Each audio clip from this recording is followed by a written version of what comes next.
Yes. Oh, no video. All right. Court is going to call 2021 CR 4470 State of Texas versus Richard Thomas. Now parties announced for the record for the state. We're gonna try to speak to the state. Defense. Dr. Bias on behalf of the defendant, Richard Thomas. All right. Are both parties ready to proceed? State, Yes, Your Honor. defense, That's right, Your Honor. and defense. Have you received all the discovery and viewed it with your client? We have, Your Honor. All right. The court will find that the state is in compliance with discovery. We can go off the record. So this case is an indecency with the child contact. Is that correct? That is correct, Your Honor. And state you're proceeding on all counts? Yes. All right, let's bring them in. Your Honor, I just had a quick question. Just to clarify. I'm sorry. Oh, come forward. First row. And then the State. first row up here. And all the chairs have a number.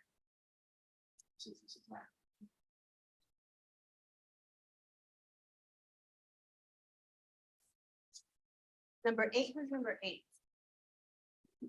Second row on top.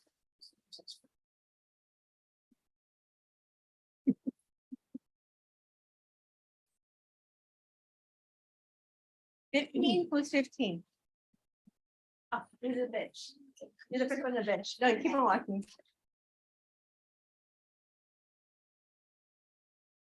One. 22?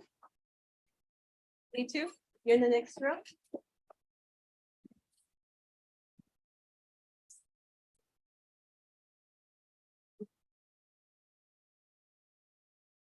Thirty?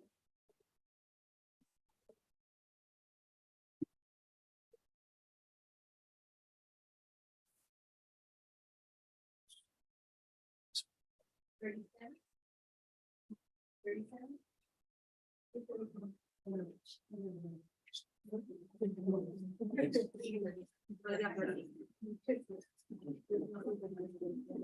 $37?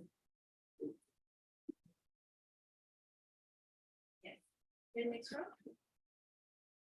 We'll have the right number.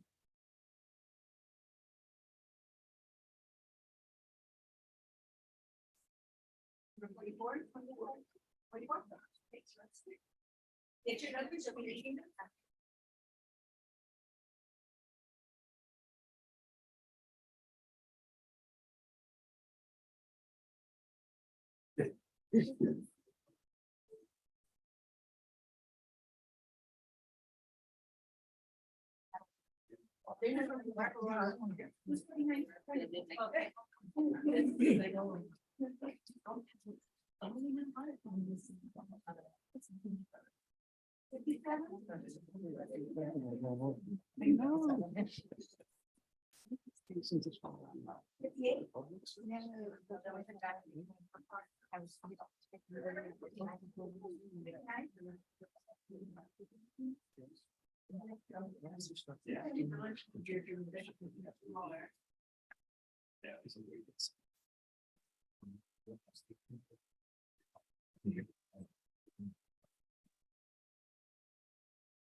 All right, everyone, just be seated. Just give me one moment, please.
All right.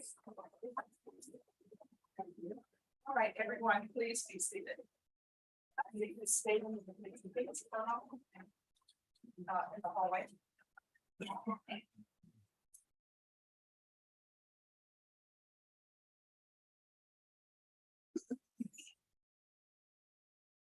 Fifty-eight.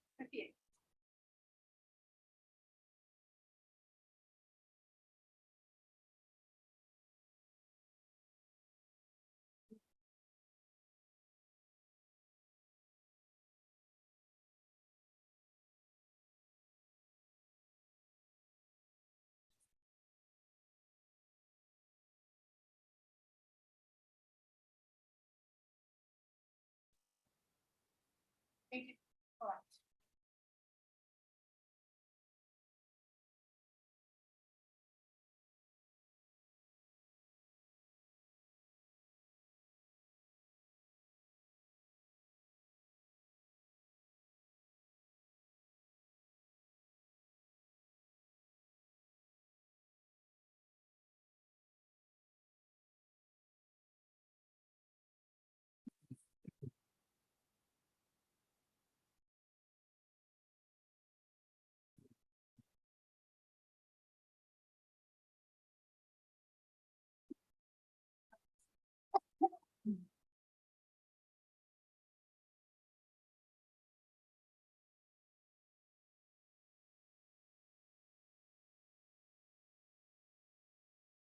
Click.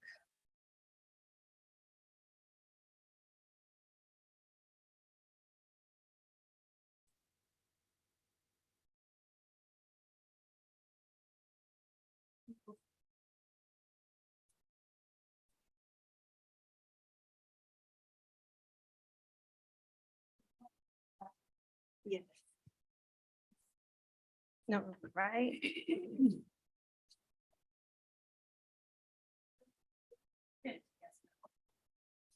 51 is Willis. 52 Sosa. 3. Five. Wire. You're 55.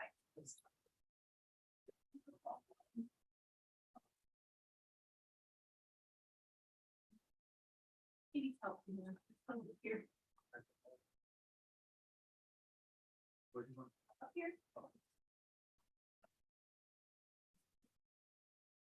Once. 57. 58, Mr. Proctor? Yeah. Okay. 58. 59, McCarty? Okay, yeah. It's fixed. Yay. Everybody's here. Nobody's missing. Thank God. This misplaced. You are misplaced. And start to let her fix.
Yes.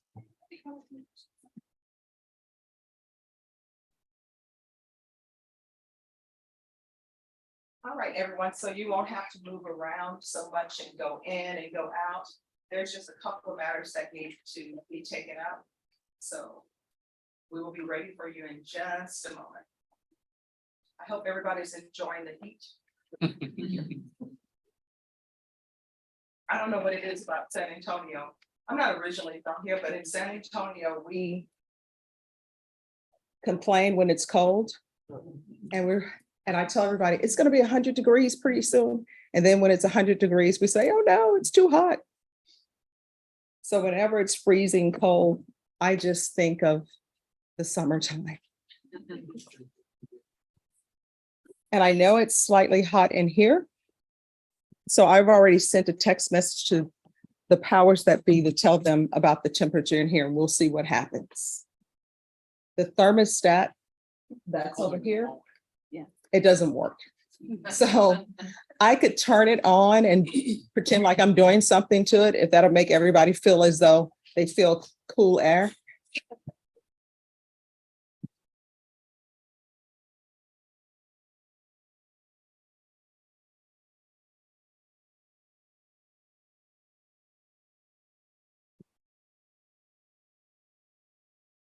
But Deputy Lord, they say we're supposed to get extreme weather. I don't know if that means thunderstorms or snow. Hey, when we had the big snow, everybody was so upset by it. I'm originally from Louisiana, so we would have snow every now and again because I'm in the northernmost part of Louisiana. And the first time we had snow, I begged my mom, let me go outside. So I went outside with my brothers. I was out there for two minutes and I'm like, let me back in. But they stayed out there, but that was always a lot of fun. But this time, the last snow we had, it destroyed my Rose of Sharon. So I'm like, no, and my gardenias never recovered.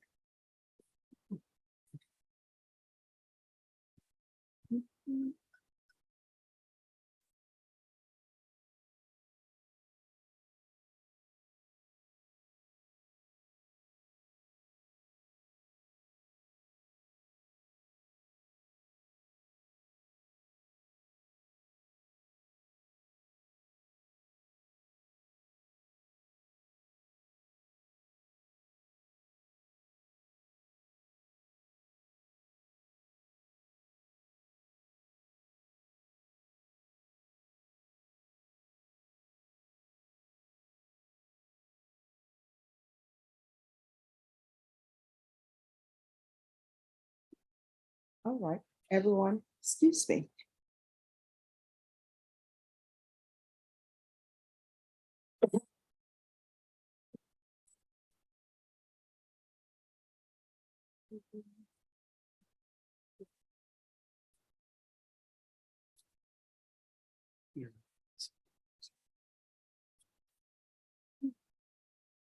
We're supposed to go straighten them all out.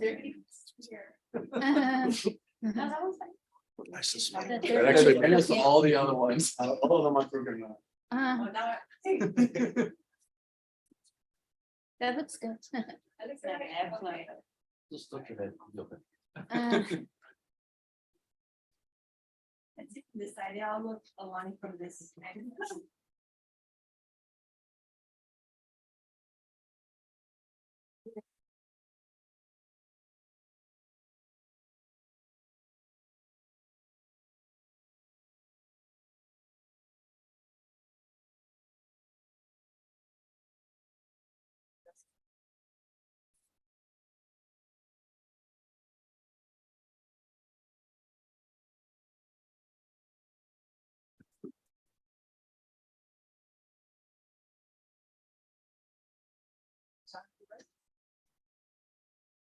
All right, everyone. Good afternoon. Oh, well, that doesn't sound very good. Good afternoon, everyone.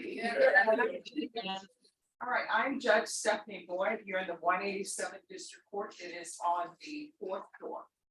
So, what courtroom are you in? What floor? Or. And who's the judge? All right, you guys are good, because usually people trail off at that last part. But the reason why I have y'all repeat that is because when we're doing jury selection, in order for us to start, everyone needs to be present. And when we take breaks as needed, if everybody doesn't come back, we have to wait for people to come back. One time we were doing jury selection, what ended up happening is we were missing a juror, we were searching for that juror. And they were down the hallway about to be selected for another jury panel. And then one person came back very late. They said, I looked up and everybody was gone. So if ever we take a break and you look up and everybody is gone, you will know where you're supposed to be. And I'm the only boy in the entire courthouse. So if you just say my name, people will be able to direct you where you need to go. To my left is the court reporter. Dana, will you raise your hand, please? All right, she is taking down everything that everybody says. And if you can imagine, that's sort of difficult. The reason why I say that is because everybody speaks at a different pace. Some people talk low, some people talk soft, some people have accents, some people do not. I've been accused of having an accent. So in order to make her job easy, because I try to make people's job easy if I can, I'm gonna need everyone to make sure that you speak loudly. Trust me, in this courtroom, you cannot speak too low, all right? So I want you all to do me a favor. Everyone, please raise the cards that you have in your possession.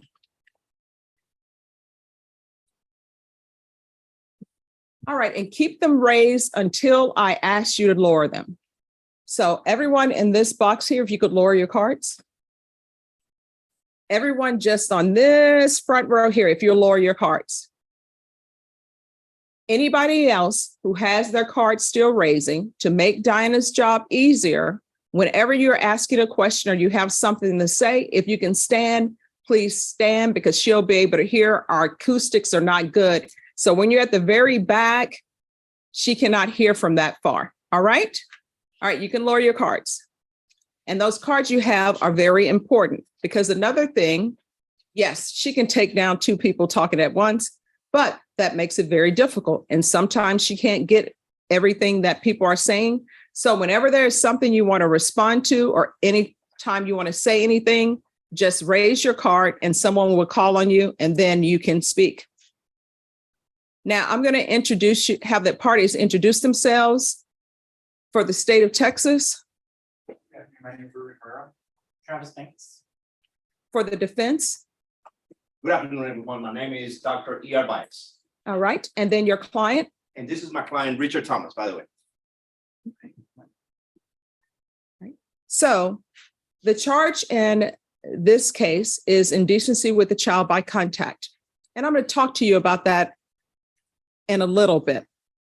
I want to let you know that when attorneys speak to you and when I speak to you, they are all talking about hypotheticals. So neither party is allowed to let you know what they think the facts are.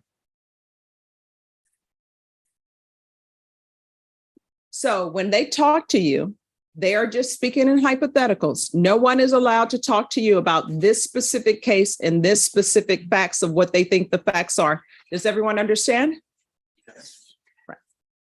Now, I want to talk to you about an indictment. How many people have heard the word indictment before? Remember, raise your cards. I'm just getting you to practice raising your cards. All right. So I see a lot of people then have seen Mannix, Barnaby Jones, Quincy, MD. The young people have no idea what I'm talking about, but the other people know what I'm talking about. So an indictment is just a means whereby someone is brought to court for a trial if they choose to have a trial. It cannot be taken as evidence of guilt. It cannot be taken for anything whatsoever. Does everyone understand? How many people here have had a traffic ticket? Don't be shy. All right. So we have a lot of bad drivers here today. I'm glad you all made it. So I've had a traffic ticket before. The first time, I've only had one. When I had my traffic ticket, the officer gave me a piece of paper and he had his notebook. Now I don't think they have the notebook. I think maybe it's done all electronically. But let's say an officer says you ran a red light and they pull you over and they give you a ticket and you accept the ticket. Your accepting of that ticket does not mean you're saying you're guilty. That ticket is just to tell you what they're charging you with and where you need to be to answer for that. So an indictment is the same thing. An indictment is not evidence of guilt. It's not evidence of anything. It's just saying, this is what you're being accused of, and this is where you need to be to answer those charges. Does everyone understand? Now, everyone has a right to remain silent. I know people watch television. Sometimes people are like Mrs. Kravitz from Bewitched. You want to know what everybody's doing and you want to say, this is what happened or that's what happened.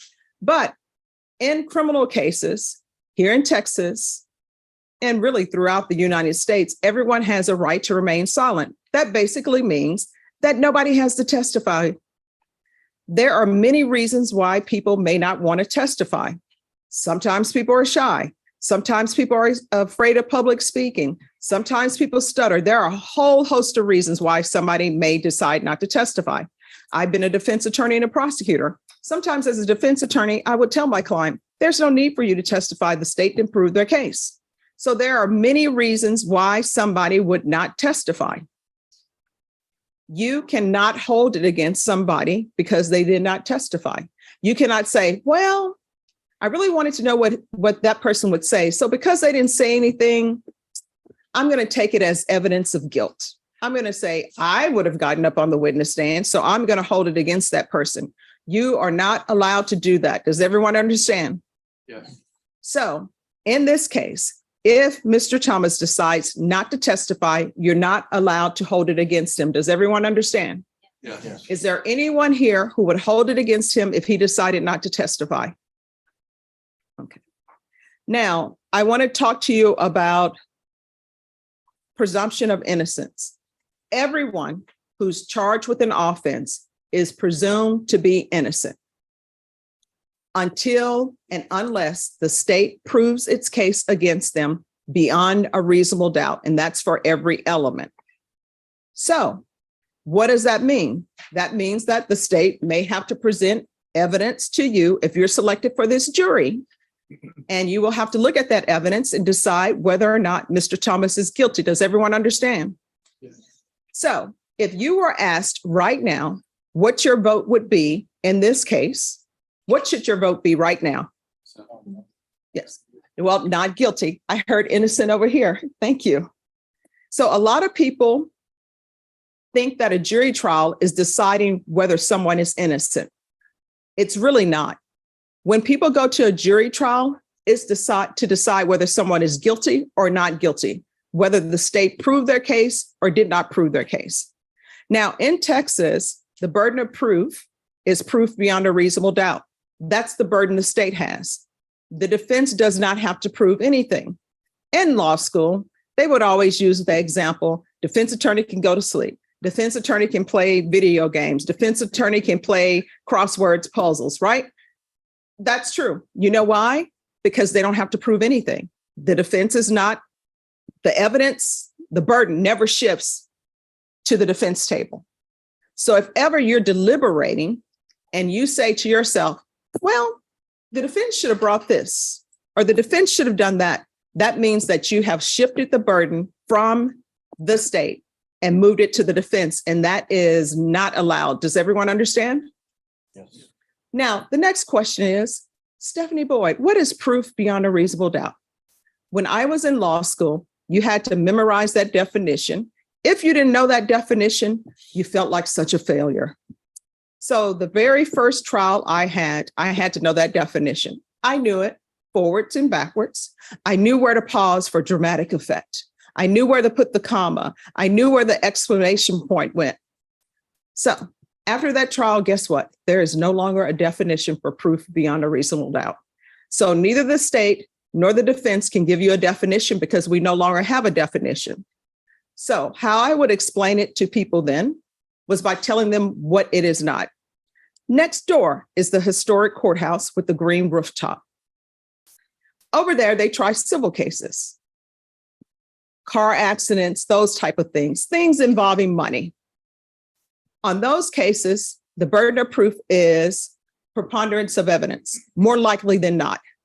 If you're ever on a jury in a criminal case and you're deliberating and you say, I think maybe this happened more likely than not, you know that you are at the wrong burden, because guess what?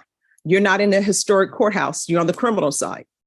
The other burden of proof is what's called clear and convincing evidence. Clear and convincing evidence is what is used when people are terminating your parental rights. They're saying you're a danger to this child. I don't think you're a good parent. So therefore, we will legally no longer allow you to be this person's parent. That's on the civil side as well. That's a high burden.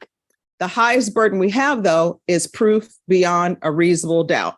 Does everyone understand? Now, there are two phases to every trial in Texas. The first phase is whether somebody's guilty or not guilty. If you decide somebody is not guilty, there is no second phase. If you find somebody is guilty, then there is a second phase. And that second phase is called punishment. Does everyone understand? Is there anyone here who is not able to sit in punishment of someone else? All right, number 35.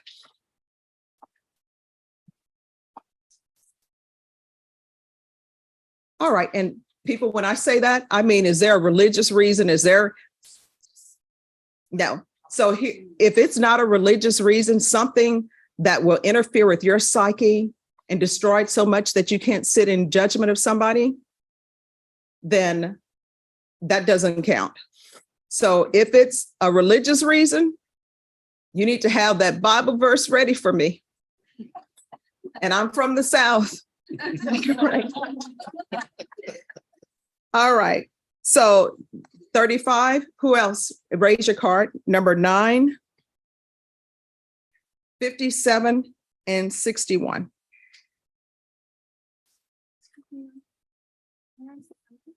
Yes. I don't understand English very well, so I understand what you're saying, but not everything. All right. I'm going to get to that part. Okay. Thank you so much for letting me know. No, I appreciate it. All right. So I have number 9, 35, and 57. Oh, my question was whether or not you're able to sit in judgment of someone. Basically, deciding whether someone is guilty or not guilty. Right. All right. The next thing, I'm sorry, what's your number? 8. I'm sorry. Number 8. All right. The next thing I want to talk to you all about is the range of punishment. Now, when I speak to you about range of punishment for offenses, a lot of people get stuck. They get stuck because I always ask them, can you consider the full range of punishment? And people will say, well, no, I need to know some facts. But remember what I told you, nobody is allowed to tell you what they think the facts are of this case. So everything is done hypothetically.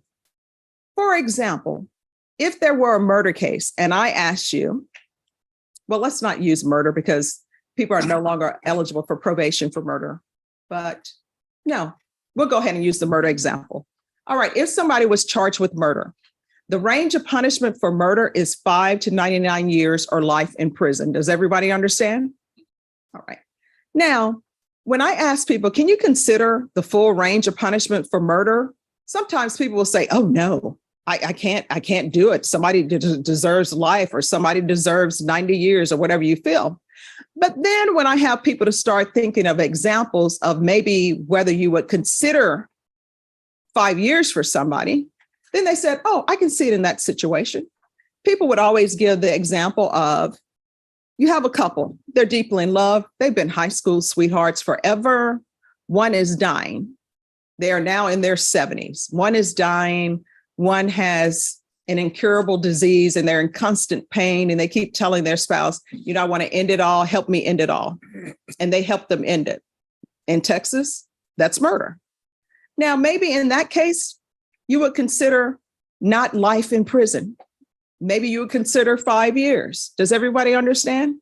And so when I'm talking about considering the full range of punishment, I mean that you internally and mentally acknowledge this is the range of punishment. So if it were murder and I tell you the range of punishment is 5 to 99 years of life, you say, okay, I'm acknowledging that's the range of punishment. And then when I say, can you consider that full range of punishment if you were sentencing someone to punishment? So what that means is, will you, if there's punishment in a case, will you be able to listen to evidence, listen to facts, and make a decision on what you think someone should receive? Does everyone understand? All right. So, and you may see people coming through the side door. Some people are coming just to listen to voir dire. Number 9. Number 6. 6. Sorry. I need to use the bathroom. All right. So, I did too. okay. Well, this is what we're going to do. Everyone, leave your cards in your place. Remember what courtroom you are in. And I will give you, is 2:25 enough time for everyone? All right. So here's the thing about the restrooms. If you find the stairway, no matter where you go, upstairs, downstairs, on either side is a restroom. So if there's a crowd on one side, you can go upstairs or downstairs and you will not get lost. All right, everyone, please rise. And everyone must leave the courtroom. Yes, that's the way it works. I'm sorry. You can leave your items here. No one's going to bother the items, but leave your cards behind.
That's.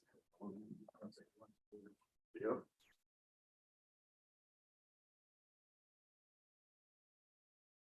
Oh, the nicest.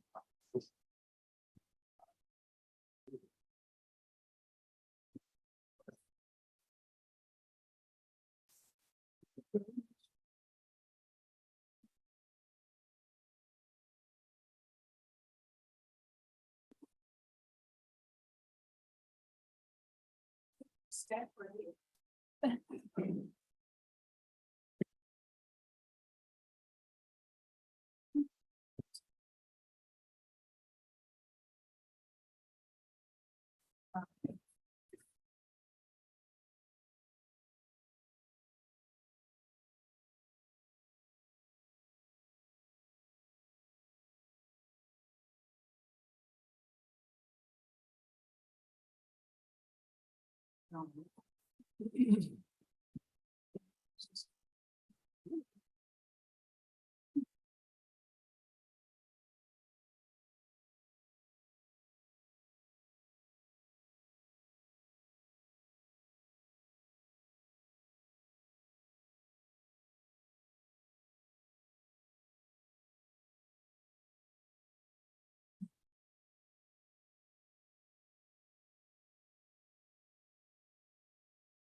Everyone, please be seated. So where I left off with y'all, I was talking about the range of punishment.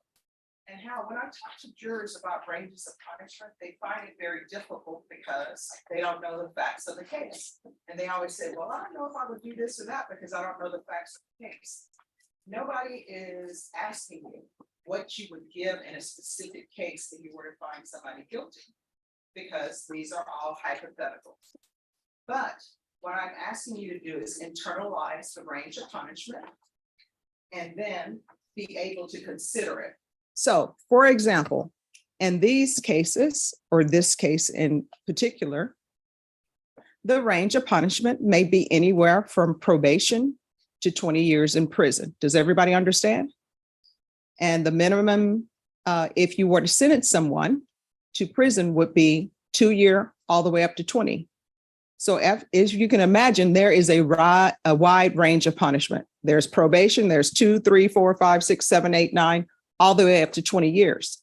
And the reason why that's such a wide range of punishment is because you can think of different situations where maybe somebody would deserve probation, or you think they should get probation, and maybe where somebody gets 2 years, or maybe somebody gets 20 years.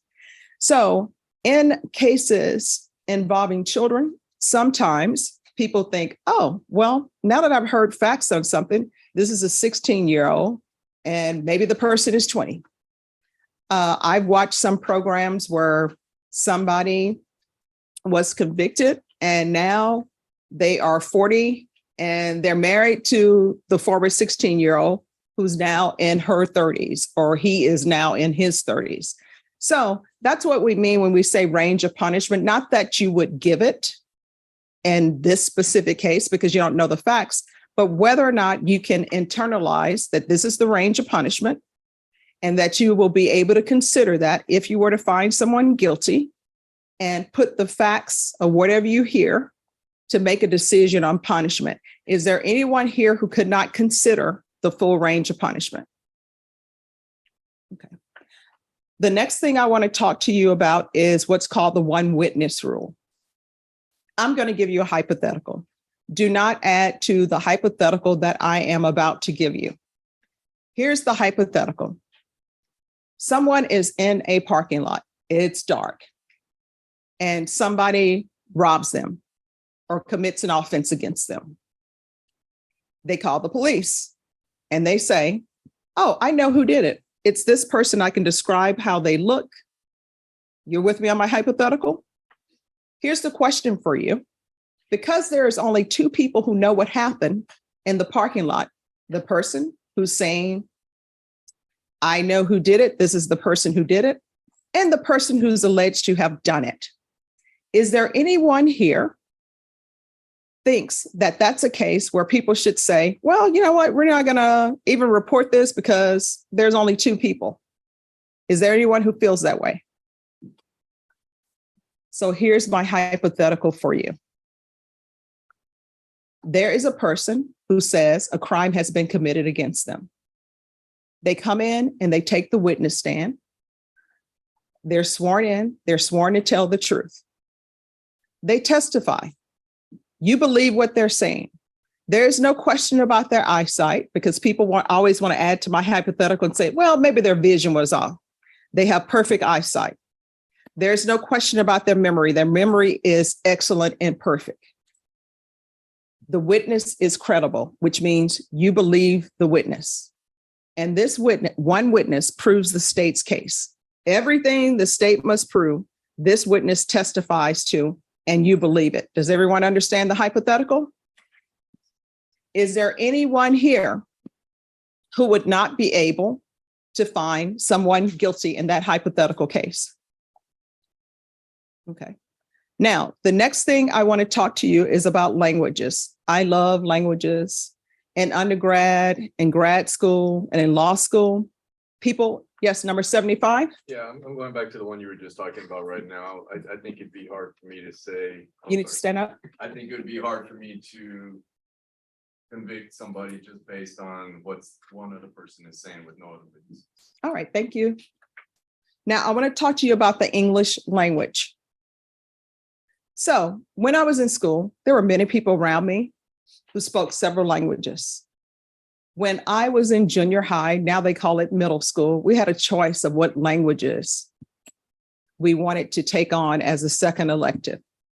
Of course, I'm in Louisiana. I have dreams that I'm going to Paris. I'm going to live there. I'm going to retire at 21. None of that happened. So I learned French. My classmate kept telling me, Stephanie, we need to take Spanish. And I said, nope, I'm taking French. I had no idea I would be in Texas. I regret not taking Spanish. And then when I went to law school, some of my classmates who were from the Middle East spoke 6 languages minimum. And I thought this was fantastic. This is so great. They tried to teach me different languages. I pretty much know how to say hurry up in almost every language. That's the only thing that I could pick up. So with that being said, I'm going to ask people to raise your card if English is not your first language. All right, number 1, 6. And when I call your card, if you'll lower it, 19, 24, 32, 34, 35, 45, and 57. All right. Juror number 1, what's your first language? All right. Have you been able to understand everything that's we talked about? How do you say hurry up in Spanish? All right. See, difference, but when people come in, there's always somebody else who says that way and then another way. So what's the other way to say it? Oh, somebody's saying underlay. Andale.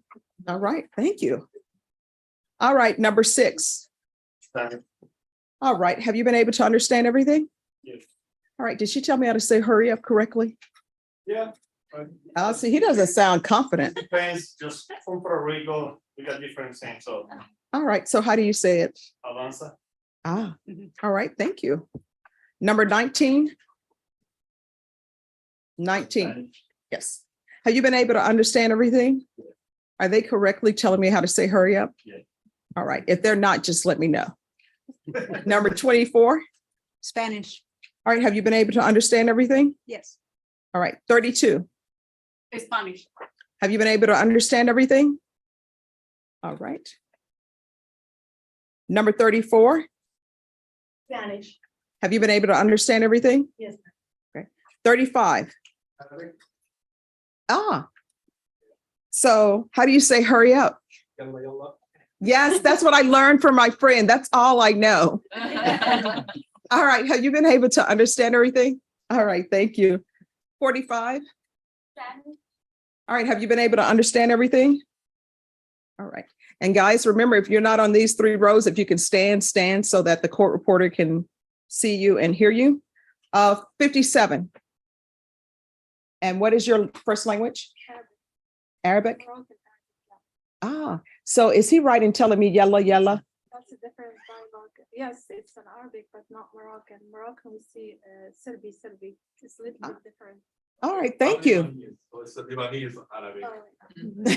Oh, we got different sayings. All right, thank you so much. Have you been able to understand everything? I know I talked to you beforehand. not favorite. All right, thank you so much. All right, the next thing I want to talk to you about is travel arrangements. Is there anyone here who has maybe tickets, they're going somewhere, they can't change them to my name? Anybody who has anything of that nature? Now, let me just tell you, I don't see this going into September. So if you want to tell us about some trip you have in September, you're just want us to be jealous. But otherwise, if not, raise your card. And when I call your number, place your card down. 1, 4, 8, 9, 16, 24, 41, 49, 55, 60, and 75. All right, number 1, where are you headed? Cancun. And when are you leaving? The 15th. The 15th? All right, thank you. Number 4, Albuquerque, New Mexico, and what are you doing there? And when are you leaving? taking my daughter to college, Ah, which college? University of New Mexico. Did y'all look at LSU? Uh, When are you leaving? Wednesday, the 16th. All right. Number 8, Florida, leaving Thursday. Thursday. What are you doing in Florida? R&R, reflection. Ah, okay. Which part of Florida? All right. Number 9. All right. When are you leaving to Georgia? Friday. Are you leaving to sort of placate them because LSU is gonna do some wonderful things in the football season?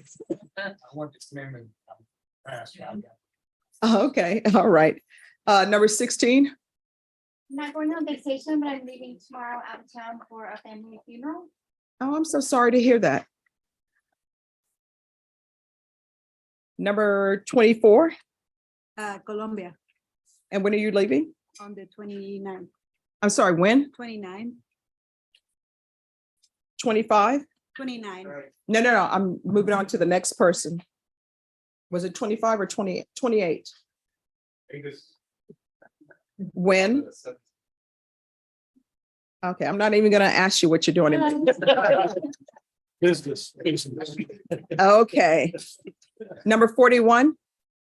I travel for work, so I was in Oklahoma last night and I got in at 5 a.m. to be here. Oh, well, thank you. Yes, ma'am. So when is your next time leaving? I'm gonna leave San Antonio. I'll leave San Antonio Monday to Friday, basically. I leave tomorrow. I'm gonna be gone to Mississippi. All right, thank you. What number is that? Sorry. 41, 41. 49. I'm preparing my leaves back to Nashville, Tennessee. I'm on a full ride scholarship there. So I'm on speech and debate team. That's going to be on August 14th, around that time, maybe before. All right, congratulations. 55. Going out of town, the 7th, Round Rock. So I'll be on for the weekend. You know, Round Rock has great donuts, so I hear. I've never tried them. They really do. So that's September 17th, August 7th. August 17th. All right, number 60. Family vacation, 13th through the 15th, South Padre. Does the family want you there? I got littles, the wife probably really does want me. All right, number 75. Heading to the Bahamas on the 14th through the 20th. August 14th through the 28th. What are you doing in the Bahamas? All right, what are you celebrating? So it's our 20th anniversary. We're heading up that Monday, St. Opportunity. Oh, congratulations. Number 70. 70. Oklahoma City this Friday. What are you doing in Oklahoma City? I take my grandkids up there for my dad's 80th. Okay, all right, thank you. Number, are you 9? Number, oh, you're 6. Yes, no, Which I'm on the road driver sometimes I'm here, sometimes I'm not, so like my works, you get this question more probably going out of the road. I Okay. don't know what my schedule is look like, is on my nature of the job. Okay. All right, everyone. So I understand that people have different employment that they have to do, and that is very important.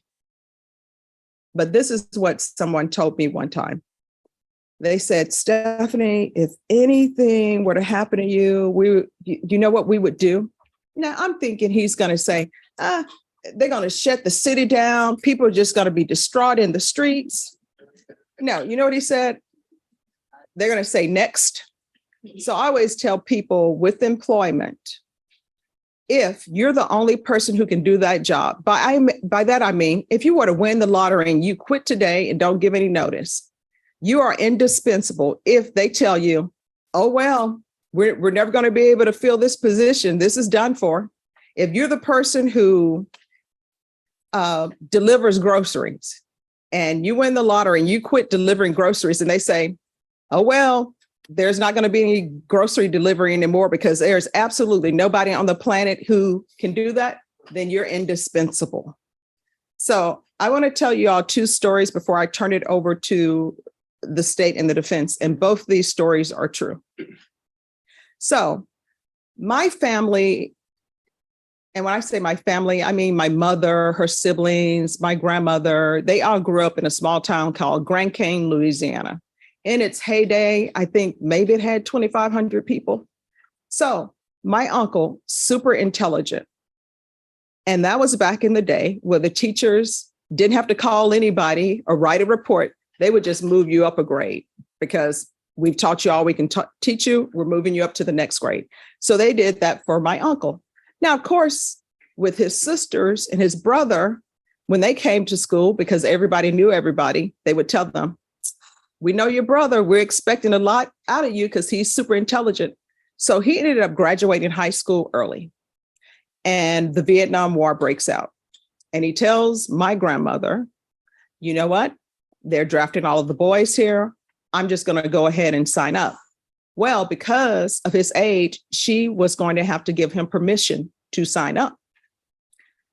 And if you think about it, in those days, there was no internet. My mother had, she would always tell us their phone number was 4 digits, and that's where you pick up the phone and the operator, you would give the operator the number and they would call it, you know, all those songs, Beechwood 47659, that's how it was for them. So all they had was snail mail. Nobody had, honestly, nobody had even really heard of Vietnam. It wasn't on the radar. So if you can imagine that my grandmother, she signed, and she was sending him halfway across the world, underage, only getting updates on television. That was the time where you had 3 channels, but NBC didn't play well, so you just got static. And that was the time when the television would end at a certain time, and then they play the national anthem, and then you just get the white noise. So there was no way for her to check on her firstborn. All she could do was pray that he's going to be safe, write a letter, wait for months for a letter to come back that he's still alive. So I tell people that story to tell people that jury duty is an inconvenience. It's not a sacrifice. My grandmother sending her firstborn to fight in the war, not knowing if he's going to come back, that's a sacrifice. So when people have jury duty, your inconvenience is, guess what? Parking. You got to pay for parking. I don't think you should have to pay for parking, but I'm not in charge of that. The fact that you drive downtown, and when you drive downtown, there are several one-ways, and you see the building that you need to go to. I'm sorry, who's that? Excuse me, who are you? Yes, you can visit. Thank you. All right. People come in, they want to see jury selection. Oh, no, welcome. All right. Deputy Laura, can you maybe take her around the back and she could sit here? All right. We have students come in here all the time. So it's an inconvenience because you see a one-way and you see the building that you're supposed to go to. And if you could just turn right, you'll be right there. But no, they make you drive around downtown. You're trying to find the building. The only thing your government asks of you these days, pay taxes and jury duty. And you don't even get called up for jury duty every month. Like the government could make a law and say, you know what? Everybody should have jury duty once every 2 months, but you don't. You get jury duty and maybe you get another call up 3 years from now. So this is an inconvenience and I understand that. So that's the one story I want to tell you. The other story I want to tell you is about my friend that I went to law school with. She had jury duty. We hadn't seen each other because she decided she wanted to do civil work and I wanted to do criminal work. So on the civil side, and I know civil attorneys don't like when I say this, they're usually not in court every single day. On the criminal side, people are usually in court every single day.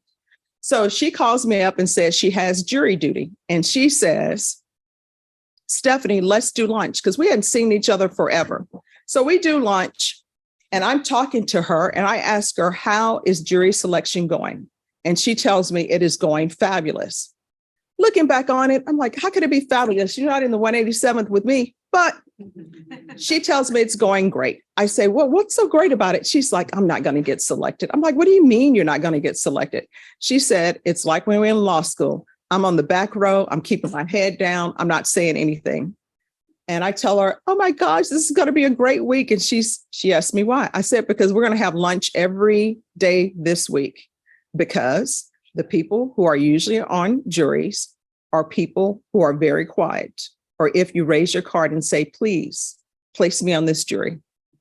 And I tell that true story because both the state and the defense, they're going to have a limited amount of time to talk to you. And they're trying to learn as much about you as possible to see if you would be a good fit for this jury. And so they just want you to talk to them so they can get to know you. Does everybody understand? Now, when people talk to you about whether you can be fair or not, I know that when people come to court, they have things that maybe have happened in their past. I don't want to say it's an issue, but it's something that impacts you. So remember, for this case, the main question that you need to be asking yourself is, if you are selected for this jury, would you be able to base your decision, if you come to a decision, on whether Mr. Thomas is guilty or not guilty, just based upon the evidence that you hear in this courtroom? So it's okay to have feelings about certain things or have something in your past that impacts you.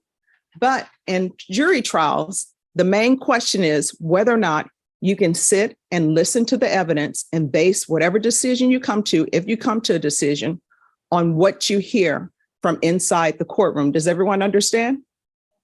All right. With that being said, each side is going to have 30 minutes to speak to you, and I'm going to turn it over to the state. Good afternoon, ladies and gentlemen. Again, my name is Ruben Herrera. I represent the state with the District Attorney's Office of Bexar County. Like Judge said, this is the only time that we're going to get to talk to both sides prior to selecting the jury and then beginning the trial. So I'm going to go through a little bit of the law. I'm going to ask all of y'all some questions. Some may be a little bit personal. If you ever feel like maybe you want to talk about something or explain something out of the presence of everybody else, raise your hand, let me know. But otherwise, you know, the more you talk, the more you help out both sides. Let's get started. So again, like Judge let you know, the defendant is Richard Thomas. He's charged with indecency with a child by contact and sexual assault of a child. So what is jury selection? Again, the only time we're going to get to speak to you.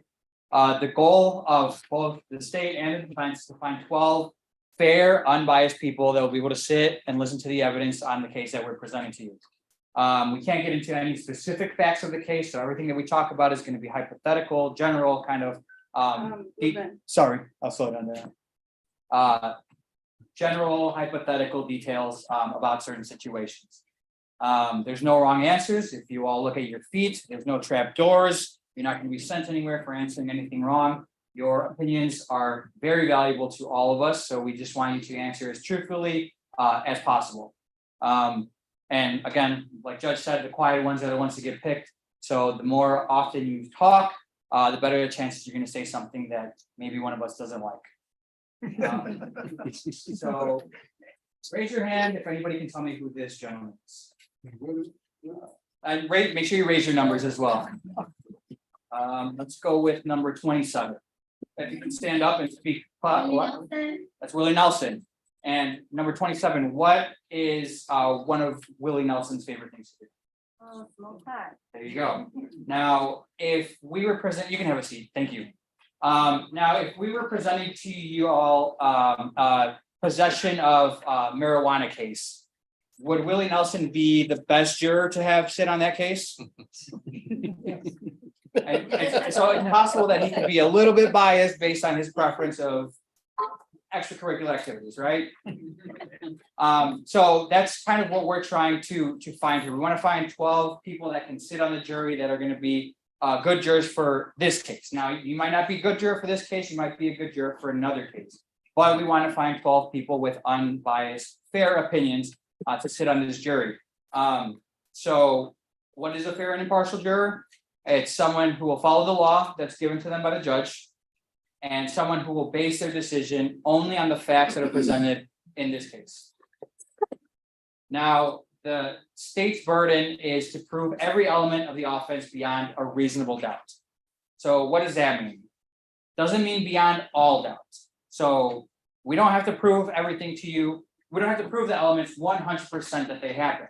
If we were able to provide you, or if you knew exactly what happened 100%, you wouldn't be sitting on the jury because you would be a witness. You would know exactly what happened and you wouldn't be eligible to sit on the jury.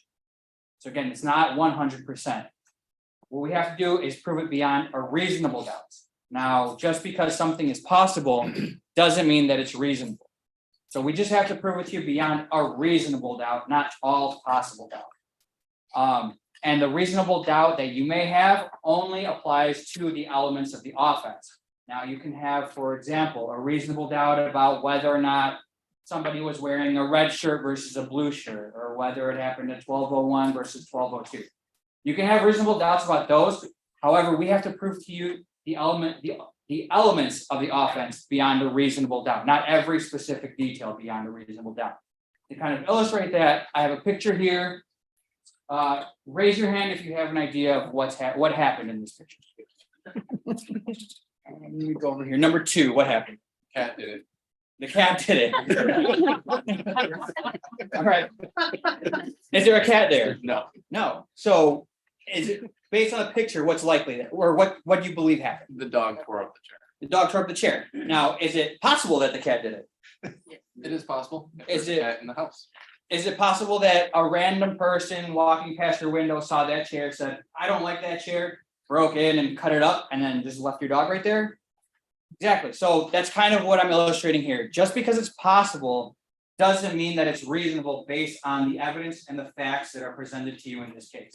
So again, it's possible that the cat did it, but based on what you're looking at here, is it reasonable to believe anything else other than the dog chewed up this chair?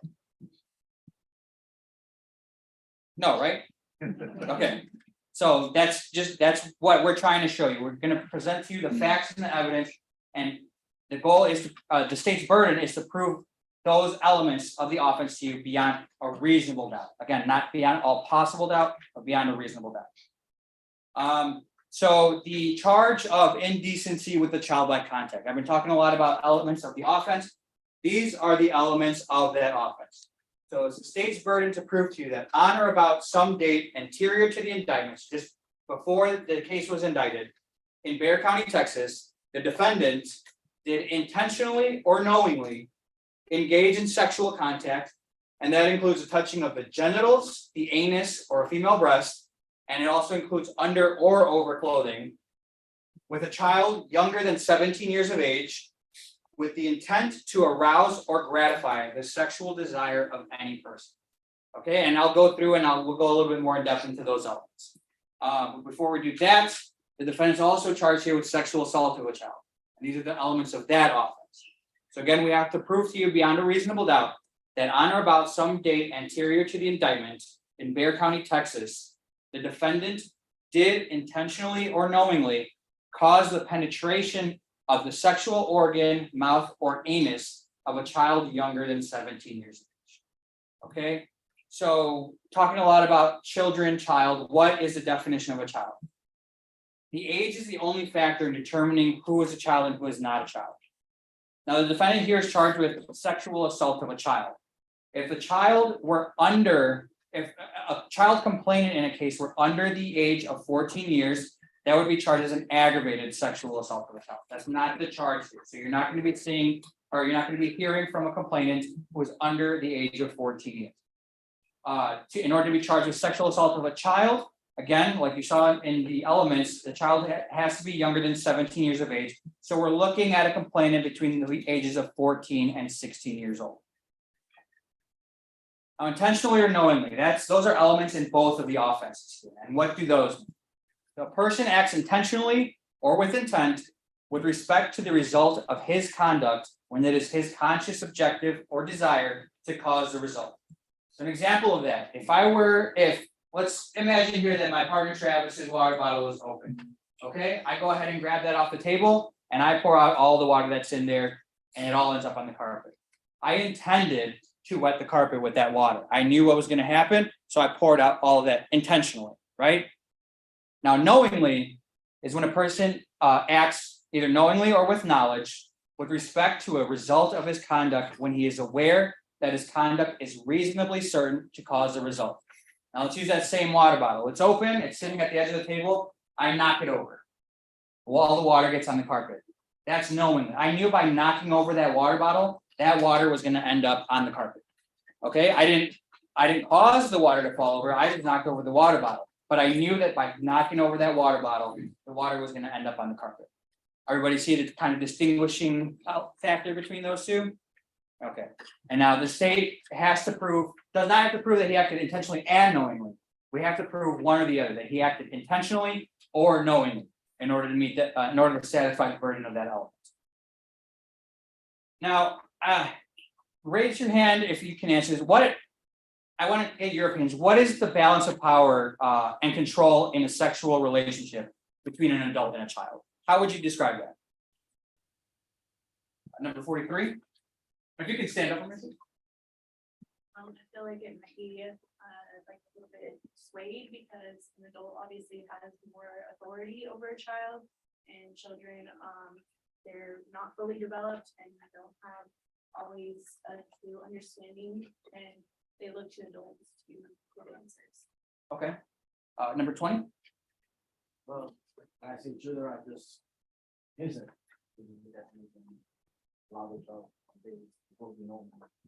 I'm sorry. Can you repeat that? That adults, they feel that adults know more. Okay. And children don't, but they follow their adults. So they kind of defer to what the adult wants. Yeah. Okay. Number 14. Thank you. Oh. No, go ahead. Number I 14. would say that the balance is, there is no balance. In that kind of like sexual relationship dynamic, the power is fully with the adult. Okay. Okay. Number 10. I was gonna say the adult, in my opinion, should know the difference from right and wrong. Child may not know the difference. They think it might be right because they have trust. Okay. Thank you. Thank you all for your opinions. So yes, I mean, in these situations, like number 20 said, the adult in any kind of adult-child relationship usually has more of the power, usually has more of the influence, especially in a sexual relationship. That adult is going to know more, first of all, about a sexual relationship. And then in instilling that relationship with the child, that adult is going to have more power there, right? Are there any innocent reasons why an adult would choose to engage in the sexual relationship with a child? No. Okay. No. Who said no? Number 33, if you can stand up for me. Why do you feel that? Well, relating back to the previous question, I believe that especially in a sexual relationship, a child cannot consent. So I don't believe that there would be any innocent justification to engage in a sexual relationship with a child. Okay. Anybody else?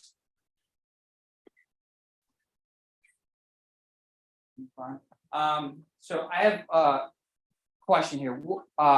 Would anybody here raise your number? Would anybody trust an older child? So again, between 14 and 16 years old, would they trust their child to come and go from the house all hours of the night? Raise your hand if you agree with that you would allow your older child to leave and come back whenever they want. And again, there's no wrong answers, there's no trap doors. And keep your numbers up if you agree. About older, what age you talking about? 14 and 16. Okay, go ahead and raise your number and keep it raised. Number 5, number 7, and number 10. Okay, raise your number if you would trust your older child to do your family's taxes. If you would trust your older child to do your family's taxes. Nobody? All right. What about making their own decisions for cosmetic surgery? Nobody? So kind of what I'm trying to get to here is that a child may think that they're being adult by choosing to have sex or engage in a sexual relationship, but they may not be completely capable of that level of thinking, right? So relating it kind of to, they might try to do the taxes, but they don't understand everything like an adult would, right? Anybody that disagrees with me?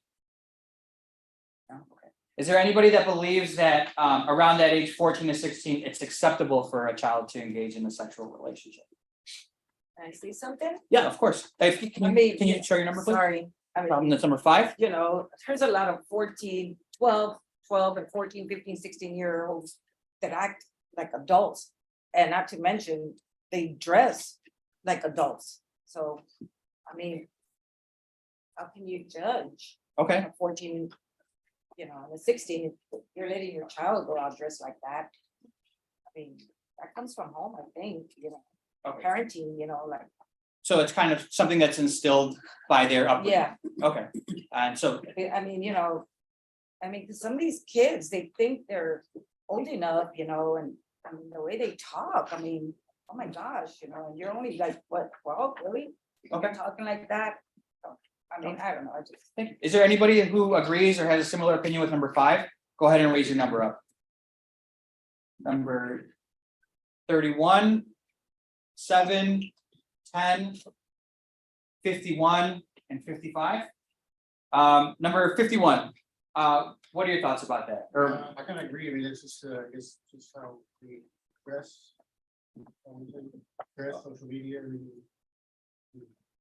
okay, so based on how they dress, it might be acceptable, more or less acceptable No, I for. would say it's. Well, not saying acceptable, but they're putting themselves out there. Okay. Okay. All right, so everyone, sorry to interrupt, but Sorry. remember, make sure it's only one person Sorry. at a time. No problem. I wanna add something to Okay. that. Number 23. If you can stand up for me so the court reporter. Yeah. So I think especially nowadays, there's sometimes a disconnect between what we as parents feel is acceptable and what our children are actually doing. Okay. With social media and a lot of the things that are going on nowadays, it's not the same as it was maybe 20, 30 years ago. Okay. I remember, as an experience when I grew up, there were certain expectations, and in my household, that's the way it was. And we didn't deviate from that. But that's not the case nowadays, a lot of times, and as a parent, a lot of times you don't really have any control over that anymore. Not that we excuse it, but there's this reality sometimes that our kids aren't doing everything or living up to the rules that we set forth. Okay. And so I'm not saying that I accept that or I excuse it or I think that they should be. I don't. They're too young to make that decision. But at the same time, there are plenty of kids out there, 14, 16 nowadays. They're doing just that. Way more than as parents that we like to think happens. Okay. And I'm sorry, I do want to move on. This kind of goes into my next question. So, does a child's behavior ever justify a sexual assault? No. Okay. I know we talked about dress. Does that have any effect on it? No. No? Is there ever any reason why somebody might think, oh, they were doing this, so this is why that happened? No. Number 65? I think this, I have kids, I have a 14-year-old daughter. And a 14-year-old, 16-year-old, it's two different things, which we don't know the age. Mhm. But my opinion is that a 16-year-old can drive a car, can lie about her age. And so, you know, the facts really do matter from a 14, 16-year-old because they have higher decisions, because they're 2 years away from 18. Like you said, a 17-year-old can make a decision a year later. So a 6-year-old and a 14-year-old, for me, I feel like it's a big difference in gap in age, because every age has a different responsibilities and a different choice, especially if they lie about their age. You know, a lot of girls dress older, just like how they reiterated. Is there, and kind of feeding off of 65's answer, I know you were talking about, you know, a 60-year-old maybe lying about their age. Is there, how do you know, or is there any ways that you could show that somebody would be lying about their age? Can anybody think of anything? Number 43? Well, just like saying on that, like it goes back to can a child. You stand up, please. Can a child behavior ever be justified or whatever you saying like about that? Is that with them being a little bit older, if they're lying about their age, then how do you know, like, sorry, I'm losing my train of thought. No,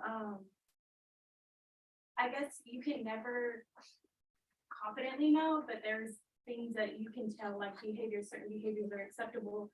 And when you're an adult, you can kind of notice those things and point it out a little bit more than if they were younger or like a child. And I don't think that's how they make those decisions completely on their own. So maybe that would tell if it could throw you off. Number 20? At the end of the day, whatever is addressing from social media and everything, it just goes back to where still, it doesn't matter how you dress, how you down, whatever, but at the end of the day, back. Okay, you know, if you are going out. Okay. Number 48? Kind of like what I see in like the difference between like, say, someone who is like maybe more mature or over the age of 18. And I'm not saying that that's like the exact gap, but I think someone who would be like in their 30s is, I think, a lot more conscious of the possible negative effects or consequences of their actions, whereas somebody maybe under the age of 18 or a minor would be less truly aware of the negative consequences. They may have maybe some small inkling of what that could be hypothetically, but I don't think they truly think through any of those actions. I think somebody much older would be cognizant of what those actions could be, but still intentionally does or knowingly does the action. Okay. And 17, you had your number? To me, it ties back to the question about the power in the relationship. To me, if you are the older person in the relationship, built into that, there is power because of that inequity between an adult and a child. That also puts extra responsibility on the adult to know who they are getting involved with because they have more knowledge, they have more experience, they know the significance of what they're doing, where the child does not recognize that. And the adult has the responsibility to protect the child from what they don't know and what they don't understand because they're not old enough. So with that power comes that responsibility. Thank you. And number 50. Your question was, I believe a child is 16 or whatever age. How does an adult know how old that child is? Correct. Was that what you asked? Because that's what I. Correct, yeah. How would you be able to? So, I have grandchildren. I worked for SAP and their team. I saw a lot of things happen. Minors, they have driver's license, they have IDs, they have school IDs. They have friends. You should know if they're hanging out with young people, they're probably young. There's a way for you to figure out whether the person is an adult or not. Thank you. And number 4. Yeah, call me old fashioned, but if you have to ask, you probably shouldn't be involved with that person. Okay. Makes sense. Okay. So now, talking about victims of sexual assault, do victims of sexual assault always come forward? Do they always tell somebody right away? No. Now, what are some reasons why a victim of sexual assault may not tell someone as soon as the incident occurs? Number one, Some of the reasons I think would be one, because they're ashamed and of what happened, and number two could be because they don't really know what happened. Because they think maybe they look up to the person that is actually the person that is assaulting them. Maybe they have a personal relationship, whether they trust them, whether they think what they're doing is okay, because they don't have the awareness of it not being okay. number 12, They might be scared of what others might think about, their peers, family, and teachers, they're hiring basically. Okay. And they're scared to, they change somehow. If that, I guess, innocence has been taken away, or personality or whatnot, it's been washed away. so they might be ashamed, they might be scared. Number 7, One of the reasons I think that, victim may not tell someone as soon as the incident happened is they feel that is, people are gonna be judgmental. And then two, which in this reality as it is, they may have, that young person could have, possibly was the instigator. And thought she was grown and was acting grown, and got in a situation. But mainly I think because people feel judgmental. number 19, One thing that could happen is whenever, say, some people are 16, they think they're grown, and they want to hang out with the older crowd. So, say, what like what really happened. So say when they get to that older age, they can look back and think like, well, like for example, let's put in a 16-year-old like kid, like they shouldn't be in that scenario. And it's not until that time that they look back and think like, okay, maybe something shouldn't have happened, and I put myself in that situation. But they didn't know it was wrong until, like I said, they get more mature and are able to think about that situation. and number 36. They did not say anything. Okay, so they think maybe people will think they're lying. Okay, yeah. Now, this, I worded this question a little bit weird, but do children, even in instances of sexual assault, do they always come out and tell you exactly what happened? Say they get in trouble at school or something like that, do you always expect children to come out? No. Number 16, I worked for Child Protective Services and the parole board for many years, and children don't, and you shouldn't expect them to cry out. They don't. They're scared. They are people pleasers. They don't want to cause trouble. If they're already being abused and they're going to bring trouble to the family, a lot of times the child will get in trouble for bringing it up, because now look what you've done. You've caused a bunch of trouble in our family. I don't care if the child's 3 or 16. So they don't cry out, and they're just normally afraid. And they want to be believed, and they want to be loved, and they don't feel like that. number 14, Absolutely rings true for me. I had personal experience with a best friend who was abused by our teacher on high school. She didn't come out with that until 5 years later. She was afraid of retaliation. Okay. She was afraid of grades, recommendations. Yeah, everyone loved this teacher. How could she come out against her? And she kept it buried for years. so that's another reason why somebody might not come out right away, fear of retaliation. Number 3, I think it's because they feel guilty, like it's their fault. like it's their It's fault. their fault, and if they tell another parent or adult, they're gonna be mad at them. Now, do people sometimes make up allegations of sexual assault? Yes. Why would somebody make up an allegation of assault? For what reason? Number Attention. 55, I think that's, somebody would make it up just because they don't like the person. Maybe that person did something to them, not indirectly or directly, that they wanted to cause harm or put them into a situation where then seeing them in that situation, that person would not be able to do anything further that would affect somebody else, so that they wouldn't have to deal with it later on. okay. Number 7, One of the reasons maybe a person would make up an allegation is that if that person made an advance and the person refused to accept the advance, you know, maybe. Just make an allegation as if, you know, someone abused them. So, just to clarify, are you talking about the victim making an advance and Right. I'm being talking about the rebuffed? victim making the advance and the person who he made, she or he made the advance to refuse. And they thought they, you know, they thought they should. Feel rejected. Feel rejected. 3 minutes. Thank you, Judge. Now, would anybody hold it against a victim who waited to outcry? Would anybody hold that against somebody if they made a delayed outcry? No, no. So the type of evidence that we're gonna present to you, and I'm gonna move through this a little bit quickly. This isn't Hollywood, so we're not gonna have, you know, a smoking gun come in here and, you know, that's gonna be it. We're not gonna have a expert witness that tells you exactly what happened. However, we will present to you, or we anticipate to present to you in most cases, testimony. Testimony is evidence. So anything you hear from a witness on the witness stand, you can take that back with you in deliberations and take that as evidence in your deliberations. Now, where do these types of cases happen? Sexual assault cases.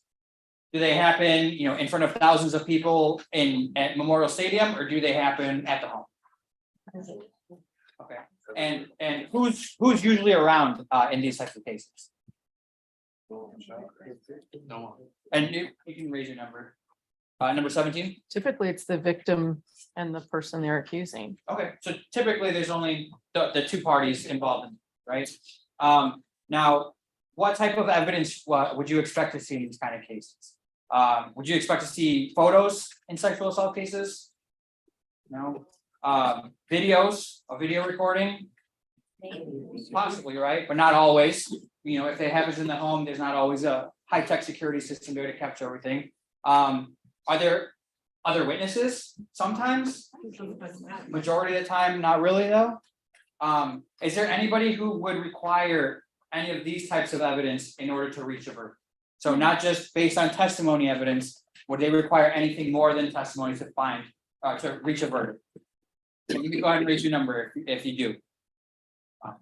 47, 55, 20, 36, 43, 75, 5, 6, 7, 10 is your number up? So 9, 10, and 11, and 28, and 41. Okay, thank you very much. And 37, okay. I'll skip over this. Judge already went over this with you. Again, it's your job to determine the credibility of witnesses. So again, we kind of went over this. Who might be a witness in this case? Usually it's only the victim and the defendant, right? What are some ways that you could tell if someone's telling the truth? Go ahead and raise your number. Number 21. Body language. 43. If their story is consistent. So consistency in their story. 59. Eye contact. Eye contact. Number 49. There's a way of reaching a certain level of vulnerability within a courtroom and being in a public space that someone needs to get to in order to be fully believed. So I'm an actor of like many years, and so to be able to like kind of like dissect that and to view someone like how they might be psychologically getting themselves to that point to be believed is something to keep in mind. Ma'am, can I have you slow down, please, and repeat what you said? Can we go back? Yeah, go ahead. If you can repeat. I feel there is a level of vulnerability that someone needs to get to in order to be fully and authentically believed. I've been an actor of many years, and to be able to kind of tap into what it takes for someone to psychologically be able to execute that in front of a public space takes a lot, and for it to be successful. But it also depends on like the details that they give, the story that they're trying to tell in order to be believed, with everything adding up as well. Okay. All right, time. Thank you, Your Honor. Thank you very much, everybody. All right. Does anyone need a break before I turn it over to the defense? Yes. All right. All right. Sorry. No, there's no need to apologize. Anyone, if you ever need a break, just let us know. No need to apologize. We'll give you a break. And if you just do the break sign, that way I'll see it, or either the deputy will see it. All right. So everyone knows where the restroom is. Everyone look to your left, look to your right. You're responsible for that juror that you looked at. So I'm gonna bring you all back here at, yeah, I'm gonna bring you all back in at 3:35. So just make sure you're lined up outside at 3:35 in your proper order and leave your numbers behind. 3:35.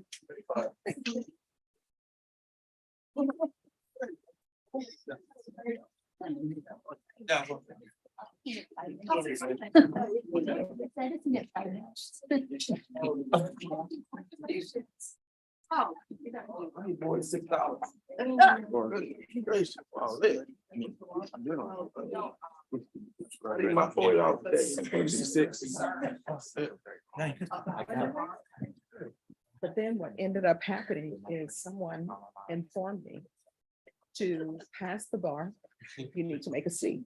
And I said, I know I have a C in me. Now, so I know you passed it. Excuse me, sir. I'm sorry, everybody's gonna have to leave.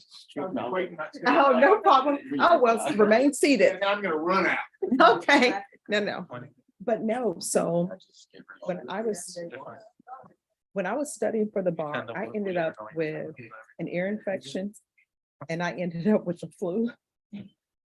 No, well, not taking it, studying for it. So I took the bar in February. The reason why I took it in February, I was still on this thing, you gotta stay with your class, you gotta stay with your class. So I was saying, if I didn't pass it in February, then I can come in and take it in the summer. Yes, but I took it in February. And there were people who were studying it. No, we're fine. There were people who were studying it with me. And oil and gas was on it, and I didn't take oil and gas. Yeah, and so thank God, because this is what ends up happening.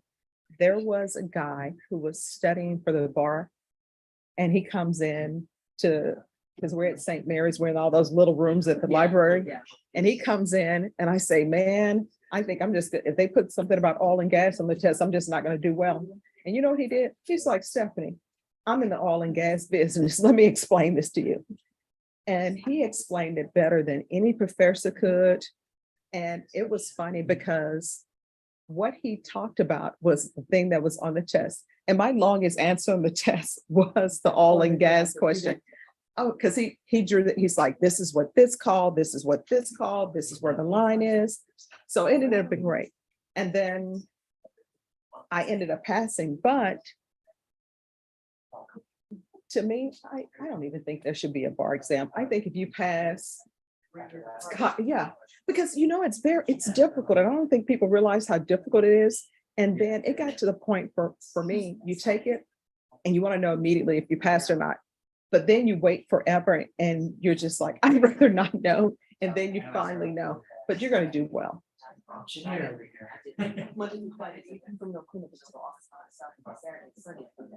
Mhm. These are like new concepts. Yeah. Yeah, it's always, I always have to like think about it. No, you're going to do great. You know, when I went, And you want to be clear and because concise for them. I didn't have any books because I couldn't afford books. So how no, I mean textbooks. I didn't have textbooks in law school. But no, you know what I did? I just went to the library and whatever case was on the syllabus, I would just look up the case, but it ended up reading 200 pages because, you know, I don't know which section they're talking about, but that worked out for the best because I got a chance to know what everybody was thinking, because I would read all of the dissenting opinions because I didn't know what they're going to talk about. But they had, at that time, it was LexisNexis. They were coming out with their first bar prep because everybody was doing barbary. So how I got the books for LexisNexis, I agreed to sell because, you know, they would have students selling them.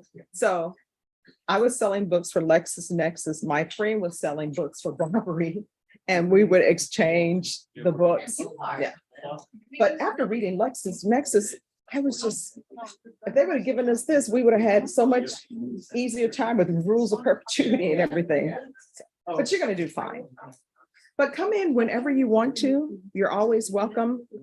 This jury trial, we're going to select a jury today. Then because the defense attorney has to be in federal court, we're going to start in the afternoon on Wednesday. Mhm.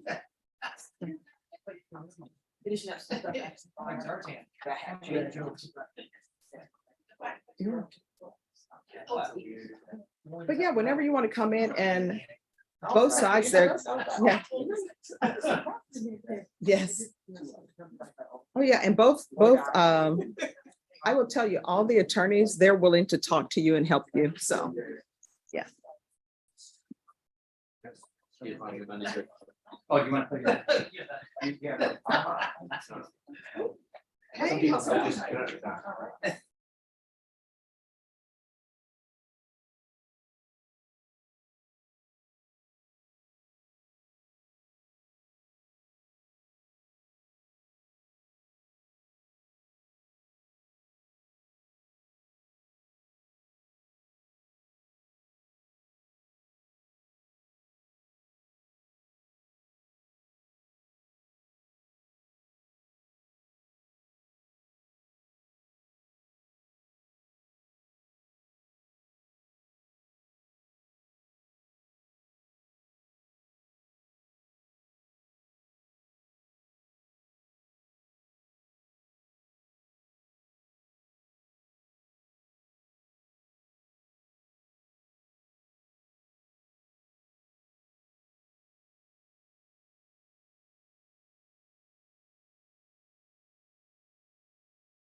Like in the section where I grew up.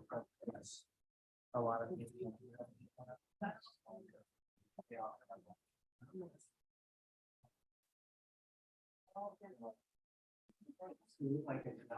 Yeah. All right, Diana, I've just been sent an email. They say it's a rush job. So, yes, we're ready. Yeah. Oh, it's from probation. So I didn't see one. I'm gonna read that.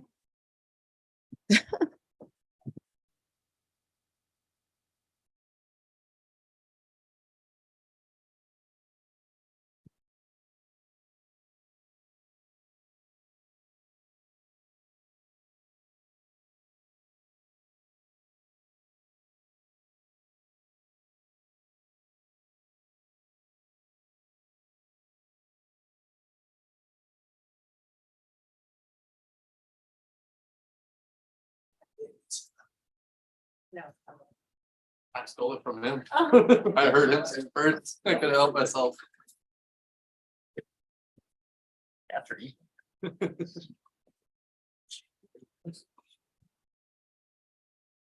don't think they could do that much damage. That's more of a dog. Oh, okay. It was about mine. Yeah, cats. Cat related. Yeah. I don't feel like it's the joint. The couch would have been on there, the chair would have been on its side. Yes, stage. Okay. I like that other joint.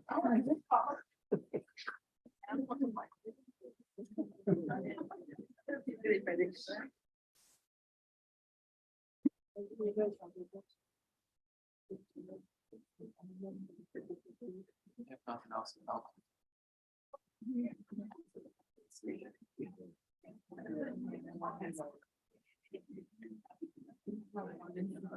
Yeah.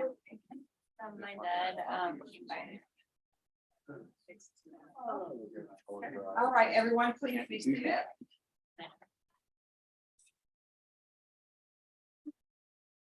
Yes, number 33. I apologize if it's too late to be asking this, but will any appointments, independent of travel that can conflict with potential court dates be taken into consideration? Well, what we will do is we will listen to what everyone says and then a decision will be made at that time. Yes, ma'am. All right, thank you so much.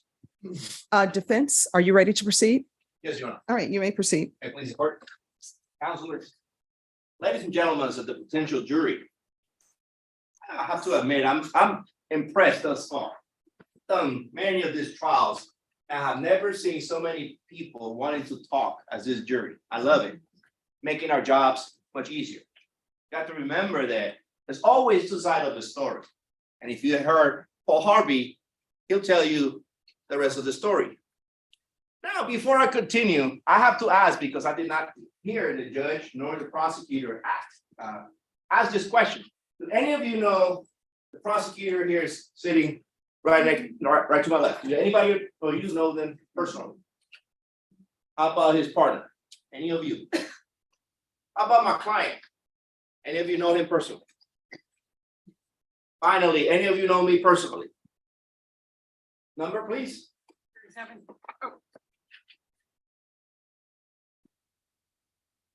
Number 37, can you stand up? Do you describe for the court, how is it that you know me personally?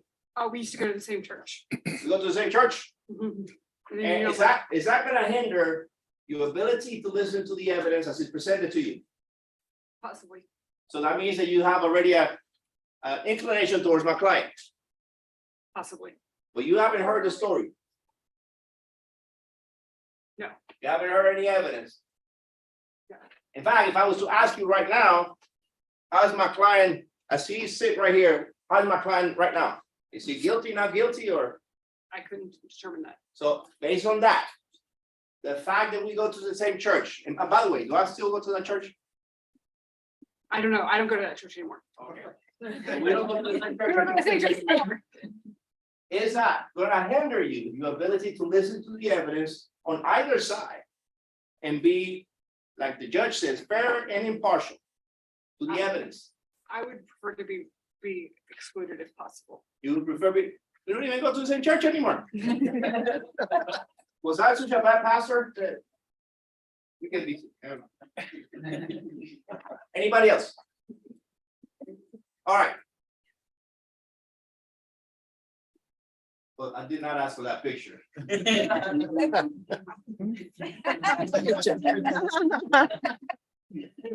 That picture, That's the picture. I really enjoyed that picture. I have several dogs myself. And so this is the question that I have for you guys.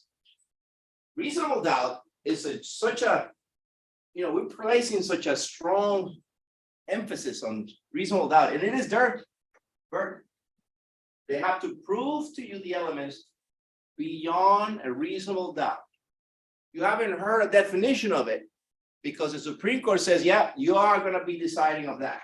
We cannot tell you what it is. We cannot tell you what it means. We can tell you what we think it is. We can give you examples. We can give you hypotheticals, things of that nature. So imagine, if you will, there are other dogs in this household. But because this dog is the one in front of the couch, does that mean that that's a dog that committed a horrendous cat situation? So, that being said, ladies and gentlemen, your job is a serious job. And I really appreciate the Madam number 37 able to say that she knows me personally and is going to affect her. In the same token, if something in the past is going to affect you, we need to know. Because we need to be able to listen to the evidence and then determine whether it was in fact that dog or another dog. Is that fair? Based on that, how many of you believe that a child always tells the truth? If you do, please raise your number. Because if you do, I want to find out how you raise your child. Anybody? So then let me switch it around. Is it possible for a child to lie? Now, if you believe that, raise your cards. And I'm going to go right here. I'm sorry, I'm going to make you guys wait for a little. Number one.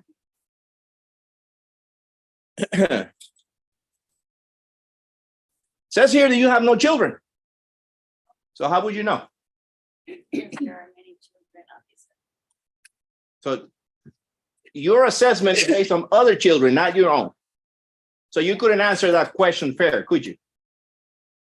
I have a fair answer because I have family, I have nephews. But you don't have any children. I don't.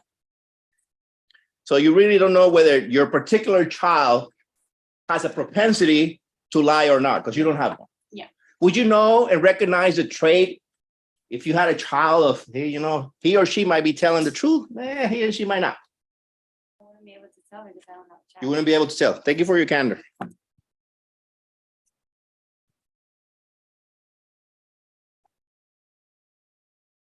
Is that going to hinder your ability to render a judgment based on the evidence? The fact that you don't have any children, would that prevent you in any way? You don't think so? Okay. I'm sorry. Y'all, who else? Pretty much everybody, right? I'm going to skip some people and then I'm going to.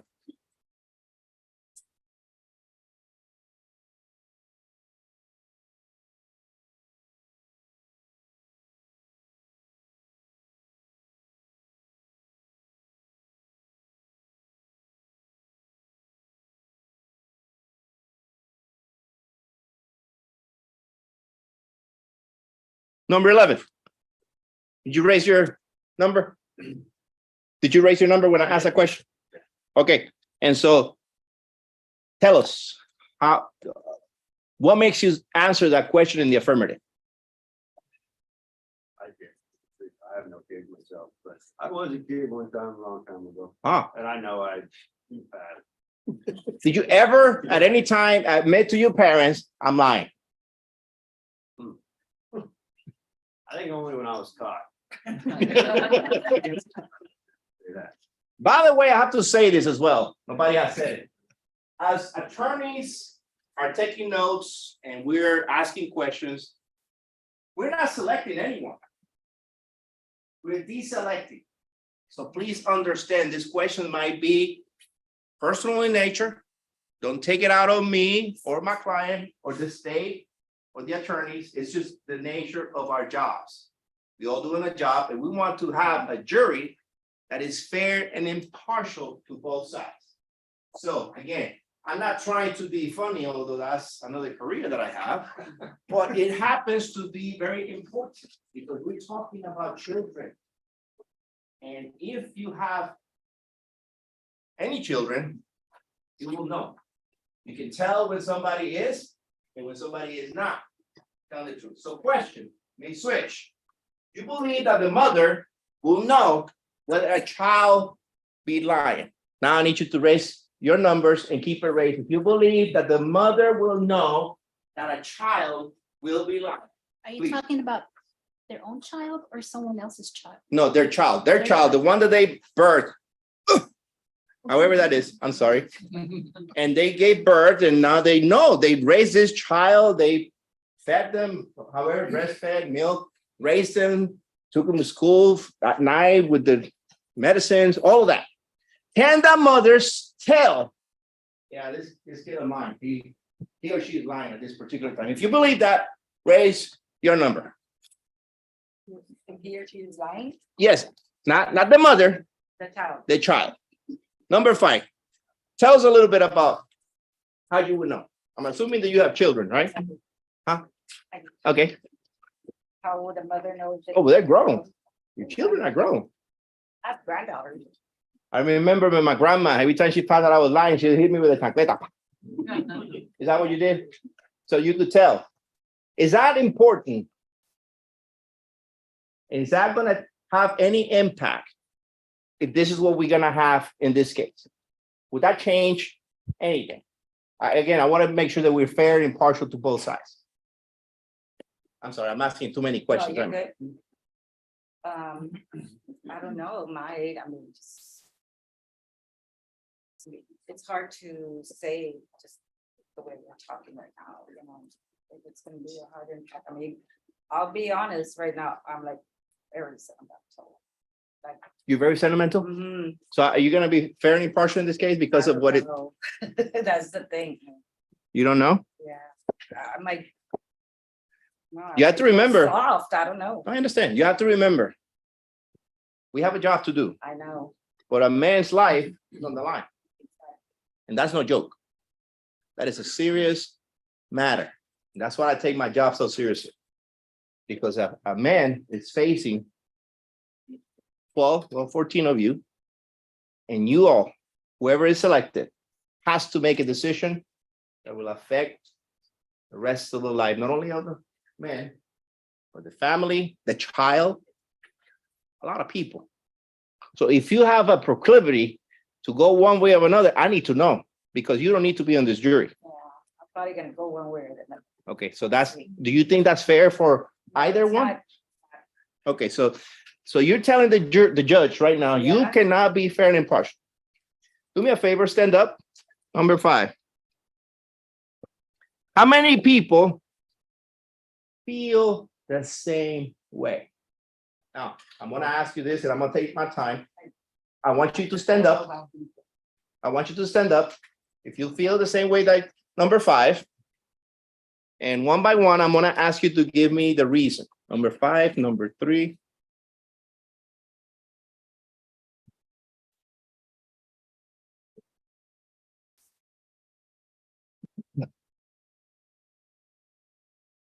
All right, number 3. Tell us. How is your proclivity?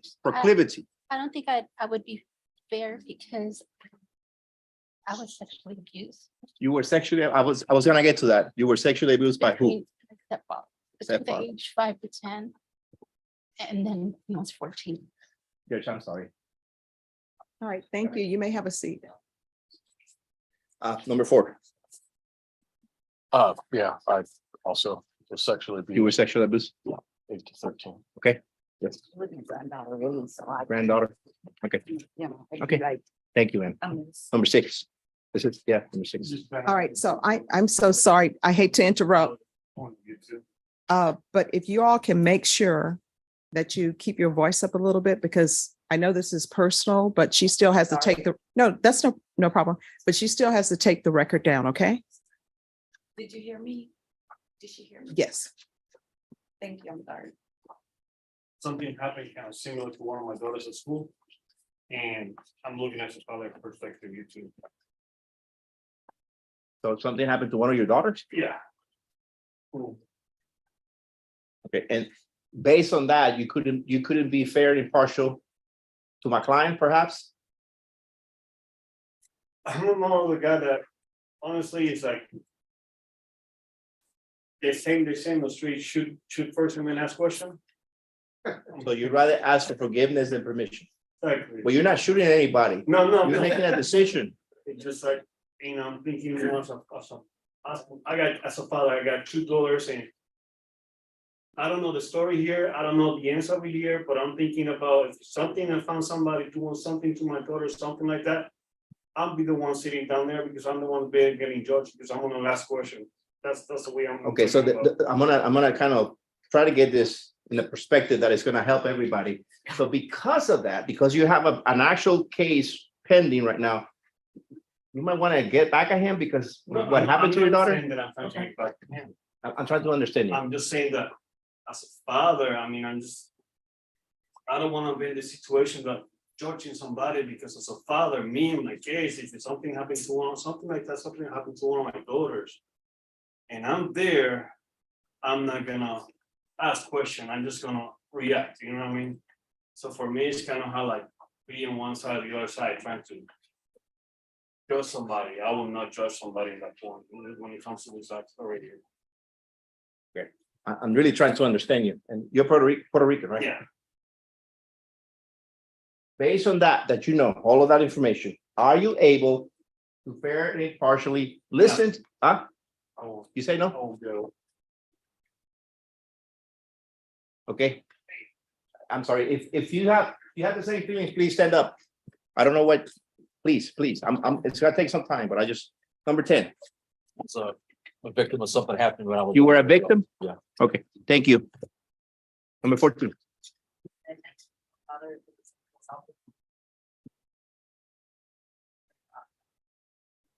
So based on that fact, it's difficult for you to really listen to the evidence, whether it goes one way or another, because you're already thinking that. It's too raw. I can't think clearly on the topic. Is there anything that we can say that changed your mind? You don't think so? Thank you so very much for your candor. Number 15. Similar situation. I just have close friends that have been through similar situations, and I tend to sympathize with those victims, believe victims, and I understand I don't know all the facts, but What level of consanguinity are these friends? Sorry? Are they related to you? no, They're not related? no. Friends? Yeah, but, like my best friend. Or your best friend? Yeah, So did you hear all the details about this? Yeah. And so how old was your best friend? 15. So based on that, is it possible for you to listen to the evidence and judge my client accordingly? I would have to hear all the facts, but I can't say one way or the other. I would need to know the facts. And that would be perfect. That's what we need. We need somebody that can say, you know what, I can't tell you right now. But if you say, like, I tend to think that in these cases, a child between 14 and 16 can't really make those decisions for themselves. So a child lie. Yeah. Okay. So as we stand right here, can you fair and impartially listen to the evidence? I can't say 100%. I need you to. I'm 100% correct. You did not. Okay. Thank you so much. Number 19. Yeah, so I became a father last year. I had a little girl, and similar to routine, I can't exactly say, I've gone through a situation, but like my job as a father is to protect her. So if something was to happen, I see more of like the father side where, you can advise towards. Okay, that's fair. Now, let me say this to you. I have 4 daughters. And so I have to put that aside because I have to do a job. My question is, could you put that aside and do your job if you get selected here? I think I could, because I'm not a professional, I can't separate. You say you don't think that. you could? No, sir. And that's simply because your daughter, I'm assuming it's a daughter, Yes, she's 9 months old, and so you just wanna protect her. yes, Therefore, you wanna protect from predators and as we stand right here, are you seeing my client as a predator? and it could be any person. It could be any It person. could look- So if evidence comes your way that shows that he's not guilty, can you give a verdict in that manner? If they say not guilty, then, you know, obviously the fact is the thing, but that's not, like I said, I can't make a decision. myself. You're asking you to make a decision right now, you haven't heard the evidence, but I'm asking you to see if you can be fair and impartial, that you know, 100%, without a doubt. I'll be here. See, she cannot tell me that, 100% she cannot, can you do that? I'll be here. You cannot. Okay, thank you so very much. Number 20. Daughters. I'm sorry, the court reporter cannot hear. Sorry. I have 2 daughters, something like this happened, and there was a pattern number. So you have personal experience Yes, that somebody in your family did something to your little girls. yes. Okay, and so because of that, I would lie and everything went back and be good. So I don't trust anyone. so you're not trusting my client. No, because it's not, I'm here to do a service. You're here for what, I'm sorry? Here to do a service. If I feel uncomfortable, I can't do it. Okay, so you're asking the judge to exclude you from this jury? Okay, is there anything that you can say? I need one at a time, please. Is there anything that the judge or a prosecutor or I can say that will change your mind? No? Thank you. Fix.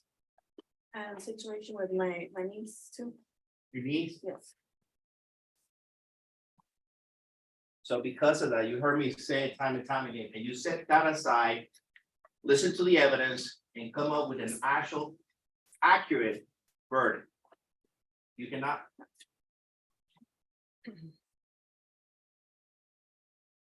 Thank you so very much for 26. Number 41. I tend to believe children. I'm sorry, I can't hear you. I tend to believe children personally.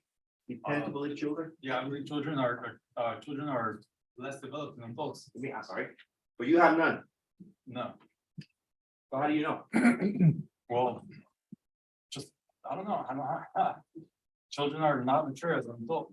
An adult has, to be honest with you, I don't know if I'm gonna be fair or unbiased. Tell me why.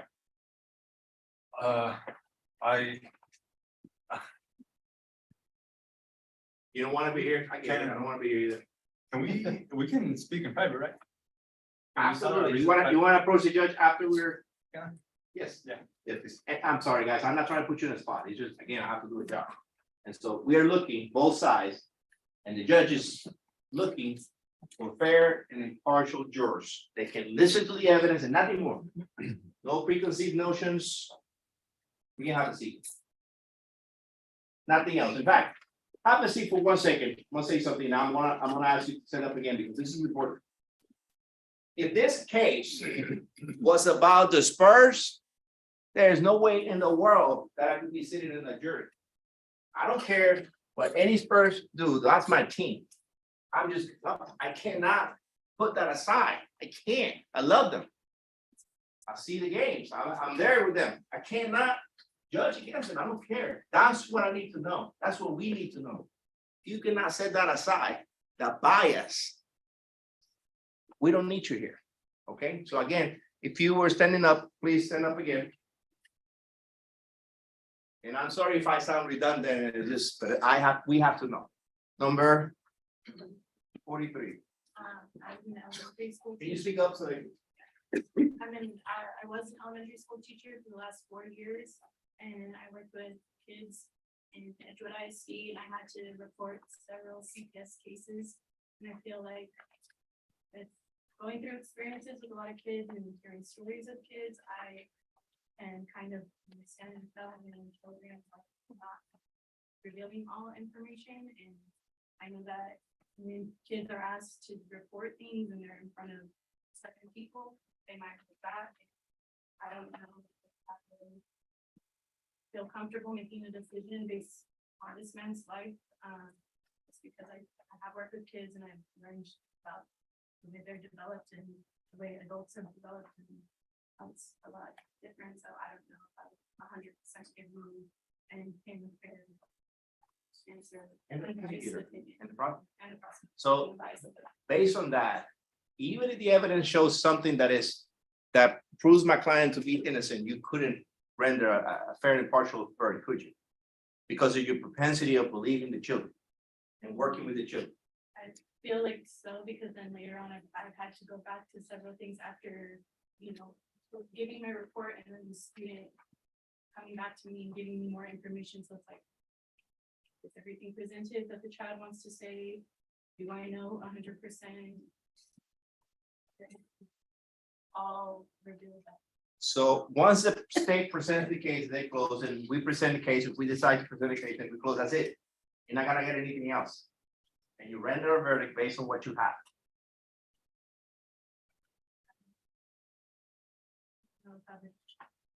Have a fair decision.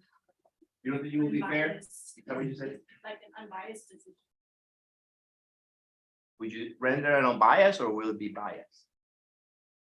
Because of what you did, it'll be biased? Okay, I don't know all the answers. okay, thank you, 43. 44. So I thought about a lot before I stood up, because I was listening to your statements and everybody else's. So I do have some experience, regarding something similar to this case, not to this case, but to the incident. As far as somebody close to me being a victim of sexual assault. So I just wanted to disclose that. How close? My girlfriend, my partner for 15 years. So she was abused when she was younger? Yeah. And something came out of it, or? Did something come out of it? Was somebody prosecuted? No. No. And so, could you be fair and impartial right now, as we said? It's can't say yes or no. It's just, when I need you to say yes or no, not maybe, because that puts you in a limbo. And you Yeah, cannot do limbo. the question is, can I be impartial? Yes. No. Thank you. Yeah, 64.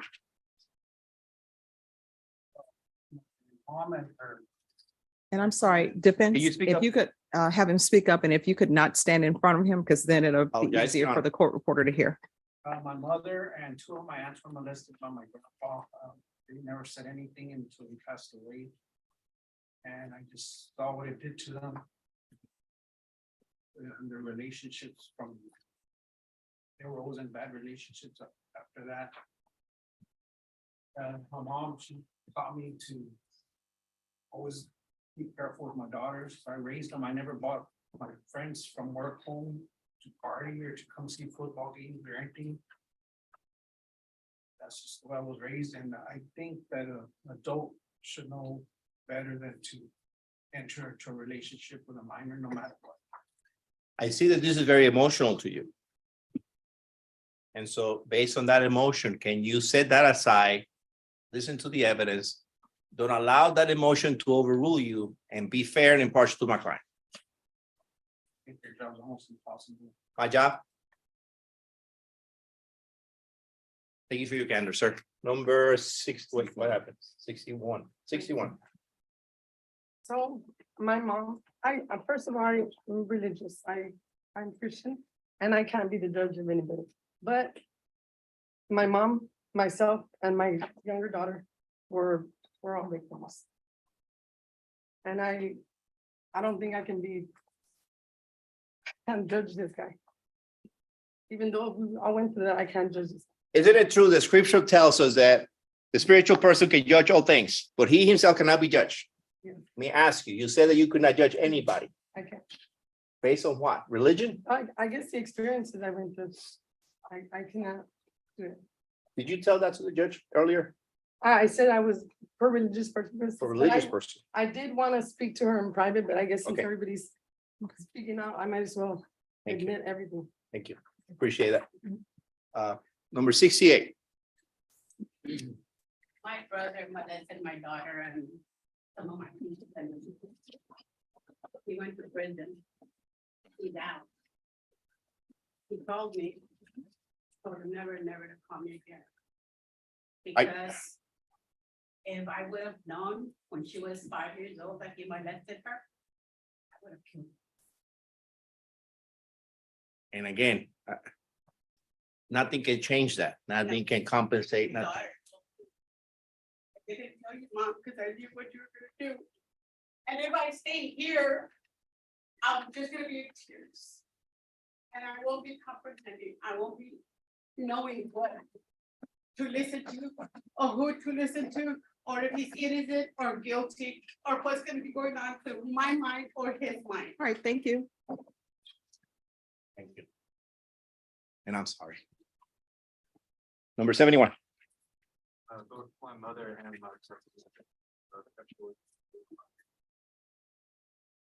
And just speak up. both my mother and my partner were victims of sexual abuse when they were minors.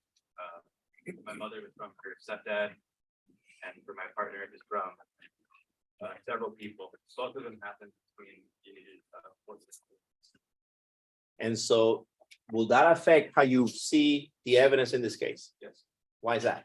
I feel very biased about this topic. But the judge is going to instruct you not to be. Can you set that aside? I don't think so. Thank you, sir. Number 70. Yes, I have a daughter, granddaughter, has it pretty much affected my family for a long time.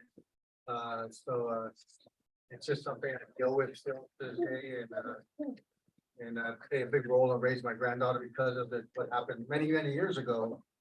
But it's, yeah, like you said, you got to question fair, impartial. Fair, I would always try my best, but impartial is impossible. You couldn't be impartial. Impartial is a difficult word.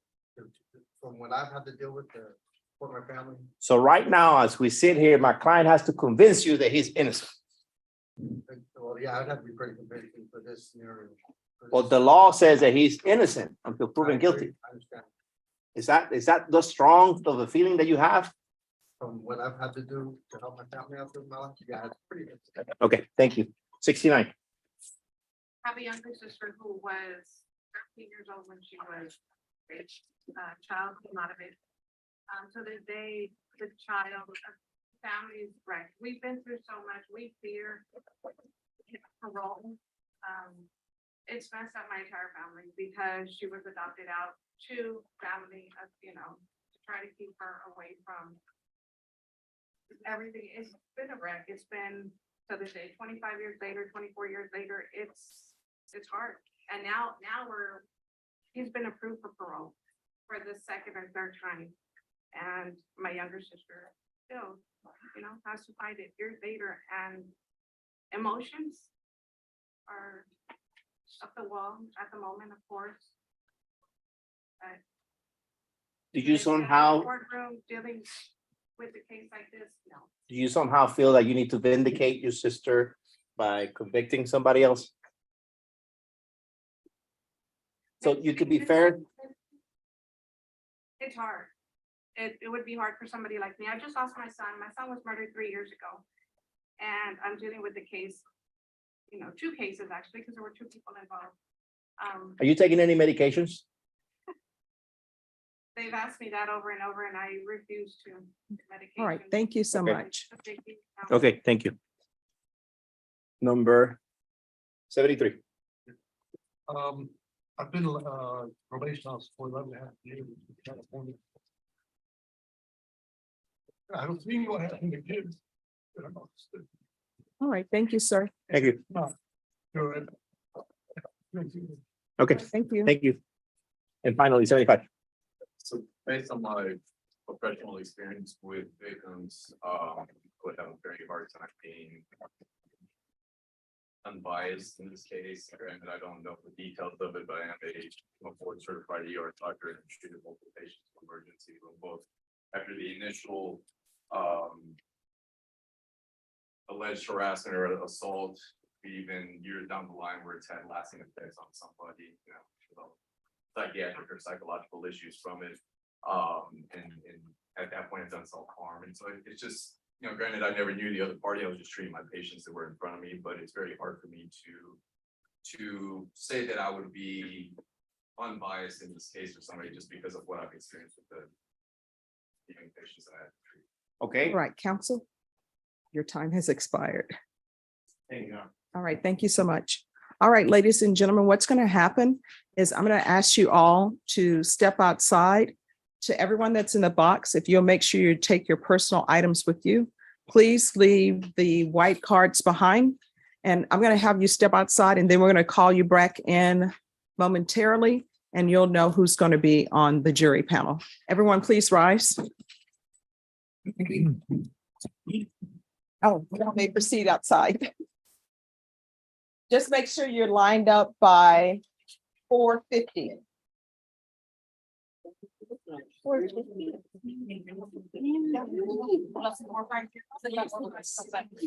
Come back and Hey, I need my $6.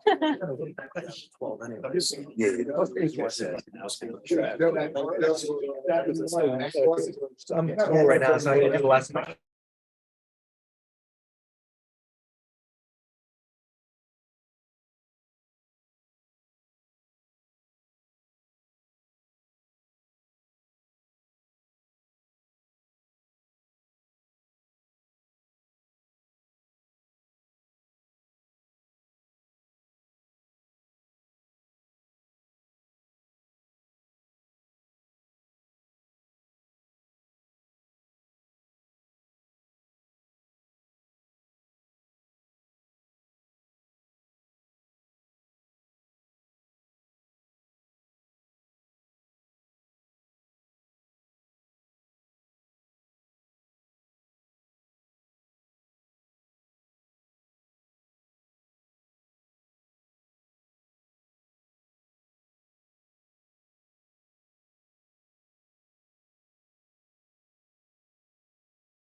All right, ladies and gentlemen, I want to thank you so much for coming down for service.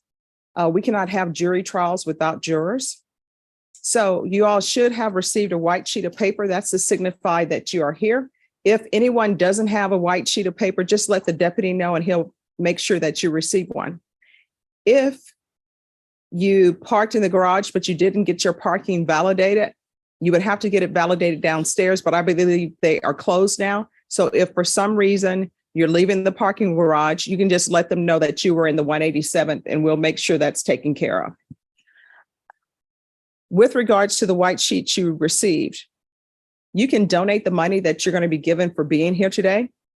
Many charities are already listed, but if you want to donate it to a different charity, they can make that happen. Otherwise, what will end up happening is months from now, you will receive a check in the mail. You will think, oh my gosh, is this real? And then you'll remember the great time you had here and you will know that it is real.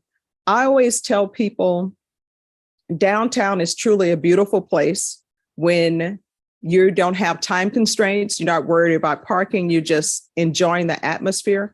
The Riverwalk is truly beautiful. I always wonder when people live in a specific place, do they see things on the daily basis and just say, oh, that's the Riverwalk?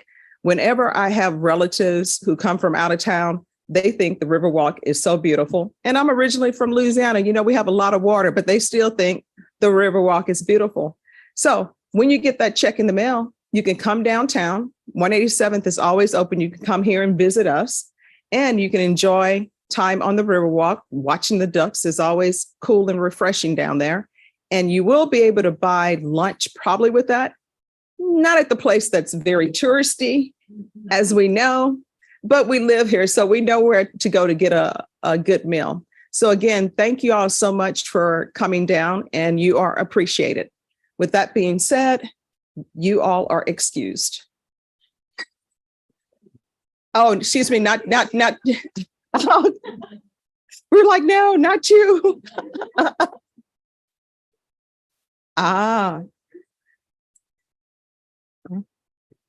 Isn't the battery pack the best thing?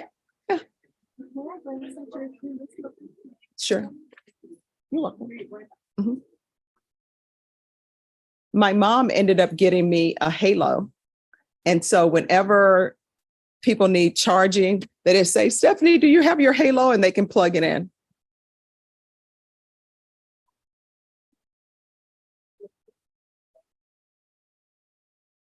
Yes. They've even changed the battery chargers for the cars now. If my battery needs charging in the car, my mom had me a little Halo that this size and you can just charge it. Yeah. Thank you. All right, ladies and gentlemen, I'm going to let you go after I give you a few instructions. And the fact that I'm giving you these instructions, you'll be able to not get caught up in rush hour traffic. So that's the good thing about being here after 5. All right, so in this courtroom, the temperature will fluctuate.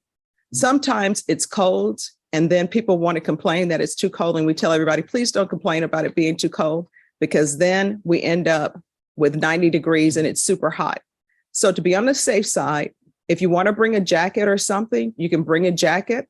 I always say it's better to have it and not need it than to need it and not have it. You are allowed to bring drinks in. Just make sure it's something that has a cover on it. I'm always bringing my water so I can stay hydrated. So just make sure there's a cover on it. The chairs, hopefully I think they may be slightly more comfortable than what they were in the past, because in the past there was zero padding, but we still do have pillows in the back for your backs. We don't have pillows enough for all of you, but if you see a pillow in there, or if you want to bring a pillow from home to sit with your back on, you're more than welcome to do that. The start time for this trial, we're going to start tomorrow at 9:30. I have other cases that are on the docket that should go fairly quickly. So we're going to start at 9:30. Now, the parking garage. The parking garage is where everybody parks. All of the jurors who are called down each day, which I think maybe about 500 or so, they all park at the parking garage. Many of the employees who work here park at the parking garage. So even though I'm setting this at 9:30, if you want to have a good chance of having a parking space in the parking garage, it's probably best if you arrive at 8:30. Now, you will not report tomorrow to this jury room. Deputy Laura is going to show you where you report to. You're going to report to the jury room. In the jury room, there is it a microwave or is it a toaster? There's a microwave, there's a toaster oven, there's a refrigerator. So if you want to bring breakfast, if you want to bring your lunch, you're more than welcome to use the refrigerator, the microwave, and the toaster oven. I don't expect much publicity in this case, but if you were to see anything, you are to completely ignore it. You are not allowed to do any investigation on this case. Everything that you need to know about this case is to come from inside the courtroom. Does everyone understand? Okay. All right. Any questions? All right. So the 9:30 start time, we cannot start unless everybody is here. Deputy Laura will make sure that she takes everybody's number. So if there is some issue that happens with you, just be sure to give us a call. Okay. All right. I'll see you back here tomorrow at 9:30. Everyone, please rise.